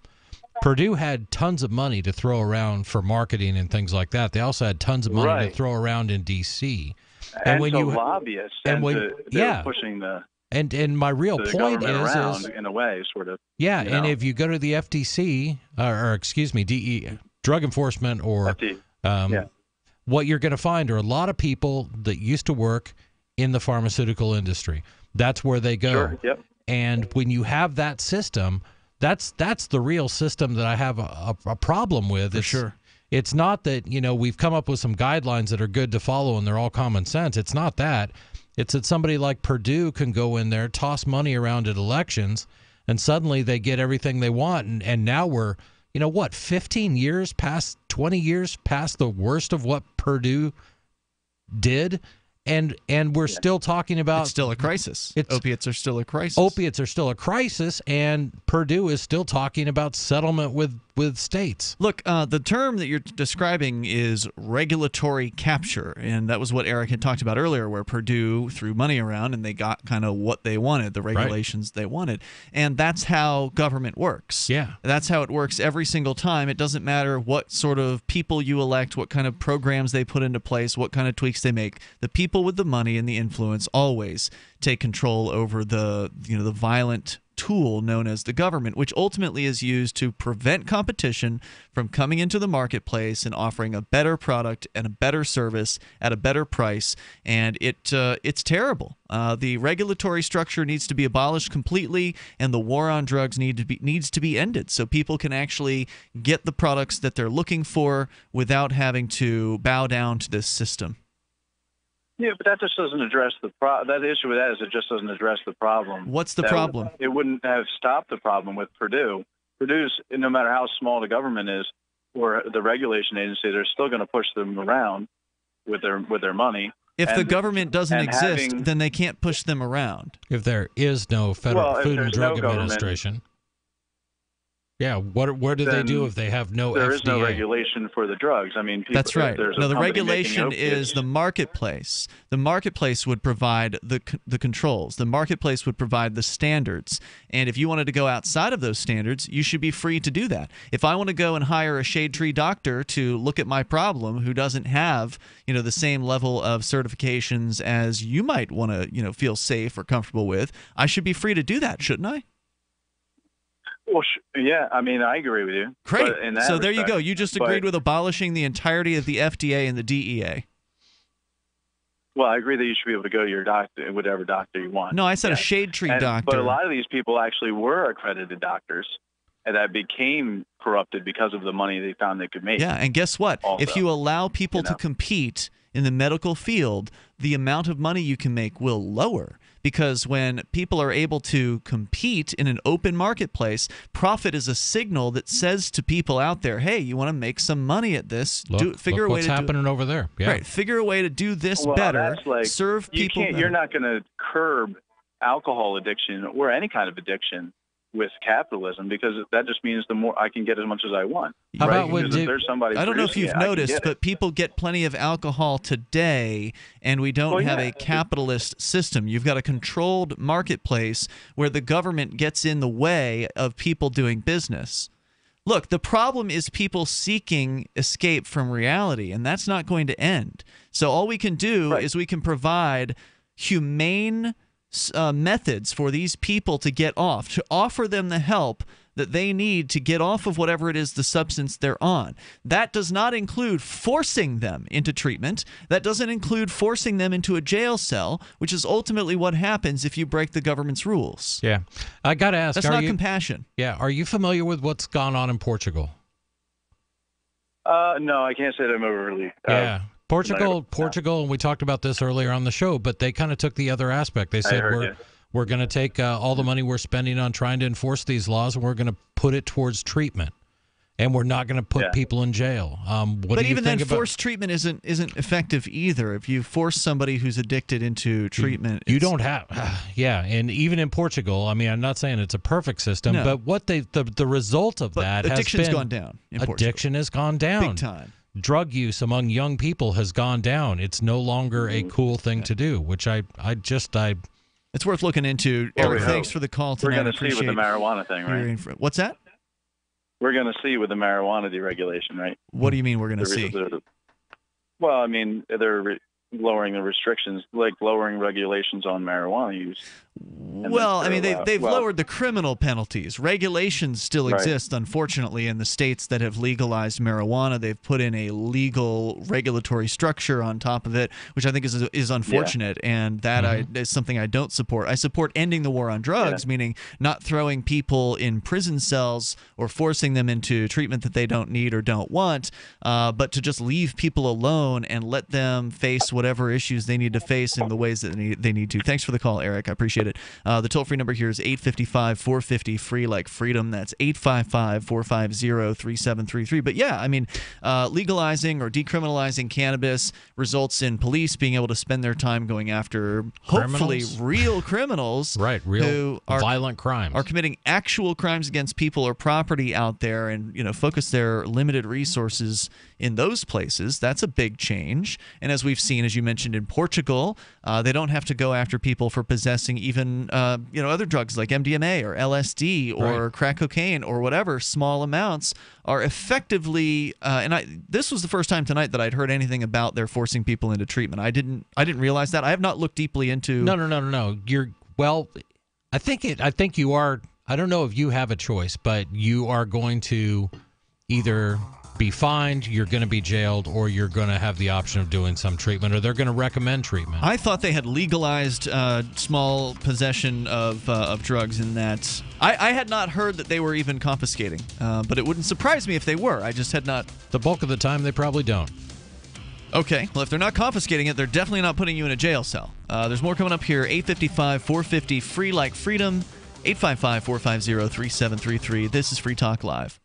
Earlier this year, after many years of conflict over the direction of Bitcoin, the creators of Bitcoin Cash did just what they were told to do. They forked off. Now there are two Bitcoins, the one that is run by the big bank patsies, and Bitcoin Cash, the one that stays true to the creator's vision. Bitcoin Cash has surprised many with its relevancy and staying power, and the price reflects it. If you believe that Bitcoin was meant to be a low-cost, easy-to-use, peer-to-peer currency that could bring economic freedom to the world, you need Bitcoin Cash. Get your Bitcoin Cash wallet right now at bitcoin.com. When I get to about 3/4, when I get down to the bottom, a couple more scoops, it's time to place my order. Dinovite.com. Order a 90-day supply of Dinovite for your dog this week. We'll send you a bottle of Super Mega Fish Oil free. Packed with omega-3, DHA, and EPA fatty acids. Super Mega is great for your dog's immune system, healthy skin, and soft, shiny fur. Try Super Omega Fish Oil. Free this week at Dinovite.com. If it's working, don't quit. DINOVITE.com.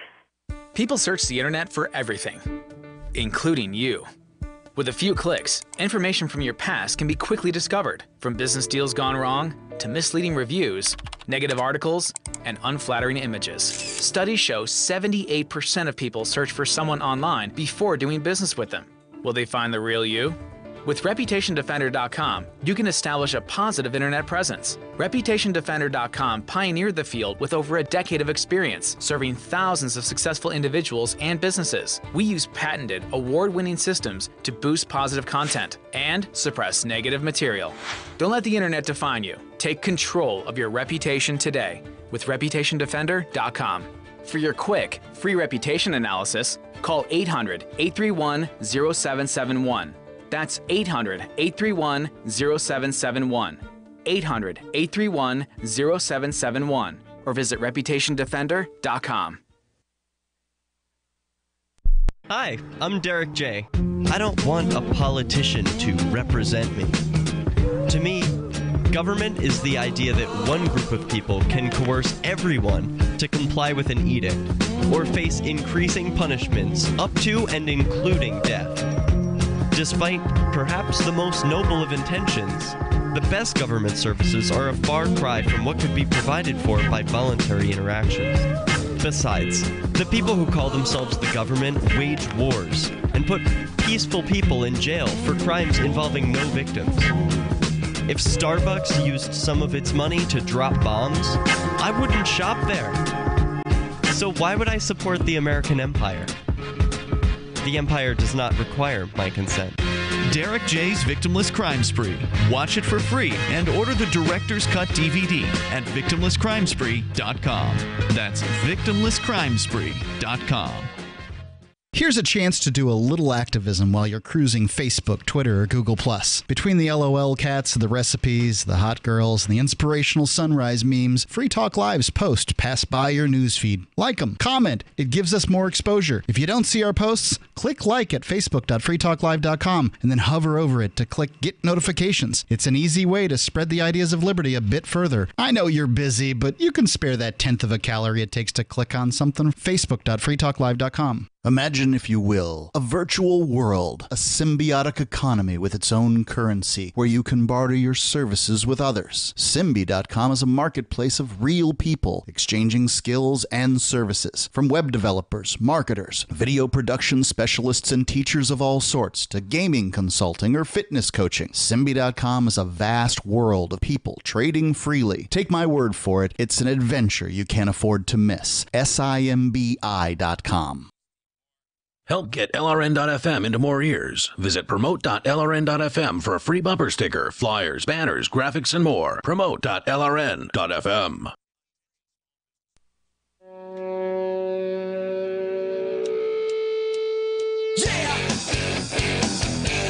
This is Free Talk Live. You may dial toll-free to join us on the radio. Our number here is 855-450, free like freedom, 855-450-3733. We've got Skype as well, and our Skype username is LRN.FM. Moments remain, enough time maybe for you if you're on the line with us. With you in the studio tonight, it's Ian. And Chris. Also, want to invite you to freetalklive.com, where we do have a email list you can join. We'll send you emails on usually a weekly basis just to keep you in the loop. So once a week, let you know what's going on with Free Talk Live. Go to freetalklive.com. You'll find our email sign-up box right there in the middle top section of the site. You'll see it. freetalklive.com, and enjoy all the other great features there. They're completely free while you're there. Let's go to your calls and your thoughts. We've got Jamil on the line in Norfolk, Virginia. You're on Free Talk Live, watching us online at cam.freetalklive.com. Hey, Jamil. Hey, Chris. Just wanted to give you guys a shout. Talk to cryptocurrency again. Sure. I just checked it based on what you said. Yeah, Bitcoin's still shooting up, even though it's I'm really not really seeing what the point of Bitcoin is too much. Given the super high fees and all that, but it just keeps going up and up and up and up. Mm-hmm. Amazing. It is amazing to watch Bitcoin. I mean, it just the last year, it's up over 1,000% from what it was a year ago. Had you bought, $10 worth of Bitcoin a year ago, you'd have over $100 today. Yeah, and I noticed Bitcoin Gold is up there. Of course, I have Bitcoin Cash. It's pretty cool. I like I like the idea, but with all these forks, it's just becoming. It was very confusing for a while now, and it's becoming really difficult for example to explain it to people and to bringing people on to understand it. The more and more forks there are and controversies and Bitcoin Cash, Bitcoin Gold, yeah, it's annoying. Bitcoin Platinum, Bitcoin Extreme, Bitcoin Purple. Diamond apparently just happened like yesterday, or the day before. That was a hoax. Some people are saying it is a hoax because there's like software that's not available or something like that. Right, but we've got futures trading on it already. It's crazy. It's the Bitcoin Diamond, which is basically another copy of Bitcoin that's forked from the original Bitcoin, is Bitcoin, but they're taking the maximum number of Bitcoins and increasing it from 21 million to 210 million, I believe. And so you get 10 to 1 if you can actually get access to the Bitcoin Diamond. Right. Every Bitcoin you have will give you 10 Bitcoin Diamond, and then you can try trading that. And it is getting confusing, and it is annoying, and it's really disappointing to somebody like me who, not only am I interested in Bitcoin because I've been into it for a while, obviously I want to see it succeed, right. But at the same time I want cryptocurrency to succeed because that's a good idea, because it takes power out of the hands of banks and governments and literally transfers it to the individual. But at the same time, I'm coming up against the same problems you are, Jamil, which is to say that it's hard to explain this to people. Oh, well, now there used to be a Bitcoin, and now there's 3 different competing Bitcoins. Well, why is that? Well, there's this thing called a fork, and the thing happened twice so far this year, and now it's just happened a third time. And it's just getting so confusing. It's so cluttered. The marketplace right now, you've got in the top 10 just today over at coinmarketcap.com, they finally put Bitcoin Gold into the top 10 where it really belonged. It had been sitting down at like the 1,000 mark because for whatever reason they were refusing to calculate the market cap, and now for whatever reason they are calculating the market cap, which is again the total value of all of the Bitcoin or whatever crypto we're talking about in existence. And right now it's got almost a $6 billion market cap, which instantly puts it at number 5. So in the top 5 right now, you have Bitcoin at number 1, Ethereum at number 2, Bitcoin Cash at number 3, number 4 is Ripple, and then number 5 is Bitcoin Gold. Following that, it's Dash, and then several others. But how do you explain this to people? It's getting obtuse. It is, and you have some people coming out saying that, well, this is going to be the one true Bitcoin, and when we start getting into fights within the Bitcoin community about what is true Bitcoin and what is the fake Bitcoin, no one wants to hear that crap. No, it just confuses people further. It's counterproductive, yeah. So what do you do about it, Jamil? Because cryptocurrency isn't going anywhere. So how do we overcome this difficulty? Well, Bitcoin Cash is cool because it's got really important. I hate to support a fork, but of the Bitcoin, because it's not good economically. It's not good, just for the future cryptocurrency. But Bitcoin Cash, unfortunately, just seems like a very viable thing right now. But there's always dashes up. It's you just have to. I don't know how you're going to get the normie people out there to really kind of understand. What it does is I think it further makes it more of a niche category. It requires more of an effort to lead to adoption of cryptocurrency. Yeah, I think who's going to succeed is who's going to make this simple stupid for the average person, which is what Dash is trying to do, supposedly. Yeah. And honestly, I see the point where the crypto card is going to be what you're using. You may use your phone, you may just actually send Bitcoin or something like that. But I think a possible solution is going to be just basically replaying what we're used to doing, and that's a credit card that is filled with crypto debit cards that we're seeing out there. I'm trying to think. The Shift card, Coinbase's Shift card? Yeah, you have that, but I think when it's easy to adopt and people don't have to think about much and they can still think in dollars and spend it in Bitcoin, it's going to be easier. So new. It really is. If you look at the whole spectrum of the almost 9 years now that Bitcoin has been around, there's been so much development. It's so much easier now than it was 9 years ago to use Bitcoin, but it's still a long time in tech terms. It is, and it's still a learning curve, though. We go to these Bitcoin meetups here in the Keene area. Chris, you are pretty regularly there when you can get away from the shop. And I'm there at almost every one of them. And it's not uncommon for a newbie to come along who's very, very interested in Bitcoin because of the investment aspect to it. They're seeing the price, they're seeing it go up, they're seeing news reports about it, and they want to get some. They don't know anything about how it works. They don't know anything about the drama going on behind the scenes, the incessant now forks and all of that. And it's a challenge to really try to bring people on board and explain, because some of these things demand explanation. Well, why is the fee $5? Okay, you got a half hour? Because here comes a lecture. Right? Here we go. It's really difficult. And I agree with Chris. If there's something out there that can make this easy for people, then that is going to be a winner. I don't know if it's going to be Dash, but I know that's what they're trying to do. They have this thing they have planned called Evolution, which is supposed to make it more like grandma-proof or whatever, or something like that, where they're not dealing with long strings of letters and numbers for your wallet ID, that there's some other mnemonic or something that is memorable that people could use. And I honestly haven't looked at the specs of the program. I've heard that that's what they're planning to roll out sometime in 2018. But we're not there yet. And maybe somebody's going to beat them to the punch. The number one cryptocurrency at the moment is Bitcoin, but who's to say that there won't be something that rises up from somewhere we're not even expecting, right? And then I guess to answer your question. Yeah, go ahead. Yeah, I guess to answer your question, like what do you do now? I mean, I don't have a lot of money to put into this. I don't have a lot of money to buy cryptocurrency, but I want to get in on it as soon as I decided like this is something I want to do. So I'm in on it as soon as possible. Yeah. I'm supporting it in marketplace. I'm like, I have it. It's going to go up.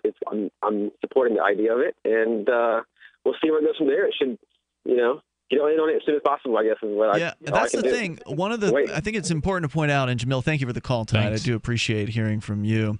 One of the things that's important to point out about Bitcoin and all the others is you don't have to buy one. That's, I think, the most common misconception about these things. It's like, count me out. I can't afford $8,900 for one Bitcoin. Right. Most people can't afford that. But can you afford $20? Yep. Because you can buy a fraction of a Bitcoin. You can buy a fraction of a Dash. You can buy a fraction of a whatever. The question is, can you afford not to put something into this? The ultimate question, though, as far as investing is concerned, and I'm not an investment advisor, I'm not a professional investor, not that you should listen to them anyway, but don't invest what you can't afford to lose. Can you afford to lose $10? Did you go out and buy, a Starbucks coffee? A lottery ticket. A pack of cigarettes or whatever? Okay, so if you can afford to skip a cheeseburger or whatever and put that money into Bitcoin, then you should put it into some sort of cryptocurrency. Maybe Bitcoin, is a turnoff to you. Maybe you want Dash or Ripple or something like that. There's a vibrant market out there. I got a friend of mine who finally made the plunge. I mean, we've been talking about crypto for literally 2 years. Because again, if you put in $10 a year ago, you'd have $100 worth of Bitcoin right now. Which I finally convinced him, just get a wallet and we'll buy some Bitcoin. Okay, there you sit on it. Now you have it. Now and he's wait. Like, so his other thing is like, I got to give up scratch-off tickets. Why don't I put just that into Bitcoin? Right. The money I spend on stupid scratch-off tickets. $10 a week, $15 a week, 20. What's the habit that people have? I have Something no like idea. that. But some of it scares me. But yeah, just do that. Buy a little bit of crypto with it and see what happens. Yep, absolutely right. And if you live in Keene, New Hampshire, there's a couple of Bitcoin vending machines that make that very easy, especially the one over at Route 101 Local Goods, which is where you can check out more of Chris in real life. We'll see you tomorrow online. In the meantime, freetalklive.com. Enjoy your weekend. Free Press Publications is an independent, alternative media and publishing company founded in June 2009 with the mission of ensuring a free press for the freedom movement and is committed to spreading the message of peace, freedom, love, and liberty. FPP also gives new authors an avenue for publishing freedom-oriented material. FPP brings you daily news and commentary on the website fpp.cc, as well as a daily 5-minute newscast, FPP Radio News, and weekly news, views, and commentary in the FPP Freedom Minute and Peace, Love, Liberty Radio at fppradio.com, and the monthly newspaper FPP News at news.fpp.cc. Find FPP online at fpp.cc. That's fpp.cc, as in Creative Commons. Hi, this is Mark Edge of Free Talk Live. Michael W. Dean's book, User's Manual for the Human Experience, changed my life. In a culture that attempts to turn you into a compliant victim, this book gives you implementable steps on everything from how to be aware of your environment, walking down the street, to business, to how to handle a toxic person in your life. If you're a human, you need to read this book at least once. Go to Amazon and get the Kindle version, or paperback, or an audiobook of A User's Manual for the Human Experience. So you've heard all 3 hours of the latest episode of Free Talk Live, and you're still hungry for liberty-oriented audio content? Did you know that we have another 24/7 audio stream at LRN.FM? The Liberty Radio Network airs the latest episodes of some of the best liberty-oriented podcasts on the internet around the clock. In addition to recorded content, you'll also hear live shows like Free Talk Live, originating from our Keene, New Hampshire studio. So listen anytime at LRN.FM. That's LRN.FM. This is the Liberty Radio Network, broadcasting the latest liberty-oriented audio content 24 hours a day at LRN.FM. Free Press Publications is an independent, alternative media and publishing company founded in June 2009 with the mission of ensuring a free press for the freedom movement, and is committed to spreading the message of peace, freedom, love, and liberty. FPP also gives new authors an avenue for publishing freedom-oriented material. FPP brings you daily news and commentary on the website fpp.cc, as well as a daily 5-minute newscast, FPP Radio News, and weekly news, views, and commentary in the FPP Freedom Minute and Peace, Love, Liberty Radio at fppradio.com, and the monthly newspaper FPP News at news.fpp.cc. Find FPP online at fpp.cc. That's fpp.cc, as in Creative Commons. Imagine someone in your community getting in their car, turning on the radio, and hearing the Liberty Radio Network. You can make that vision a reality with your own micro radio station. Visit broadcast.lrn.fm to learn how you can put our programs on the air in your area. You can have LRN.FM running around the clock, and you can even add in your own local shows. Building a radio station is simple, but programming isn't. That's where LRN.FM comes in. Learn more at broadcast.lrn.fm. That's broadcast.lrn.fm. This Your Family Today tip is brought to you by Stouffer's, helping bring your family together with wholesome dinner options, even on the busiest of nights. Find dinner table ideas to bring your family together at letsfixdinner.com.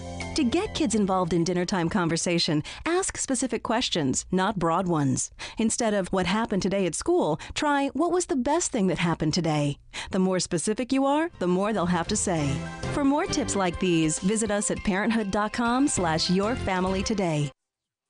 This is the Liberty Radio Network, broadcasting the latest liberty-oriented audio content 24 hours a day at LRN.FM. The latest edition of Anarcho Agenda is next on the Liberty Radio Network at LRN.FM. Get more at anarchoagenda.libsyn.com. Coming up on episode 46 of Anarcho Agenda, Skylar Collins from the Everything Voluntary podcast sits down with me to do a collaborative podcast, which will be slightly different than the usual podcast. We discuss our podcasting careers, unschooling, peaceful parenting, and much more. Coming up on Anarcho Agenda, this podcast is covered by the BIPCOT No Government License. This allows for use and reuse by anyone except for governments and or government agents. Learn more at bipcot.org.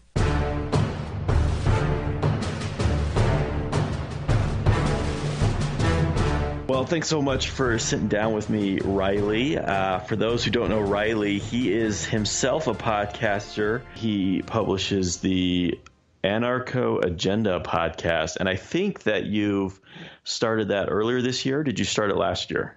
I started it in January of this year. By the way, this is episode 46 of Anarcho Agenda. So Skylar and I are doing a combined effort, and we're going to be asking each other questions, and we're collabing on a podcast. This is the first time I've ever done a collab podcast, so I'm pretty excited. Yeah, it should be kind of fun. So tell me a bit more about when you got your podcast started. Well, I started on January 13th. I wanted to start a podcast, a libertarian podcast, for quite some time. I started doing audio production back in, I'd say, December of 2015. I started getting into audio production. I say getting into, but I started back in college radio in 2005, so I've had some broadcasting experience, but I took a break from audio production mainly because since I'm blind, I didn't have access to good accessible software on my computer system that I was using at home, nor access to a good mic.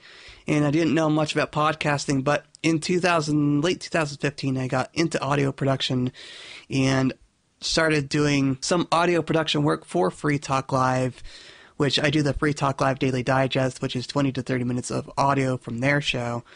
And so I started doing that, and then I still was playing with this idea of doing a podcast. So I decided that in January of 2016 that I would do my own podcast. And so Anarcho Agenda was born. And Anarcho Agenda got its name because of Chris Cantwell's show, Radical Agenda. And there's a lot of different philosophies under the anarcho or anarchist philosophy umbrella. And so I decided to call mine the Anarcho Agenda or Anarcho Agenda because of that. Oh, I see. Okay. Yeah, interesting. So this was last January when you started doing it, and you Correct. just started kind of tackling different current events and whatnot. When did you start inviting guests onto your podcast? My first guest was Pace Ellsworth. We talked about helium and what's going on with that back in February of this year. And then I had Michael Dean on in May of this year, Michael Dean from the Freedom Fiends. And so from there, I just decided that, I love having guests on, and I love mixing it up instead of just me yammering about politics and current events. I want to mix it up and have guests bring their opinions to the table. So I've had folks from the Scottish Liberty podcast. I've had Brian Hyde, who works with Connor Boyack from the Libertas Institute. And I've had Mark and Ian and a few other hosts from Free Talk Live, including Daryl W. Perry. So that's basically the guests I've had on my show. You've also had Adam Kokesh just a little while ago, isn't that right? That's true. I did have Adam Kokesh on episode 44 a couple weeks ago, and that was a fun interview to do. Yeah. So you've definitely had some big names, so that's pretty good. Okay, great. So you've been into audio processing for a while. Is this what you do for a living then? Is that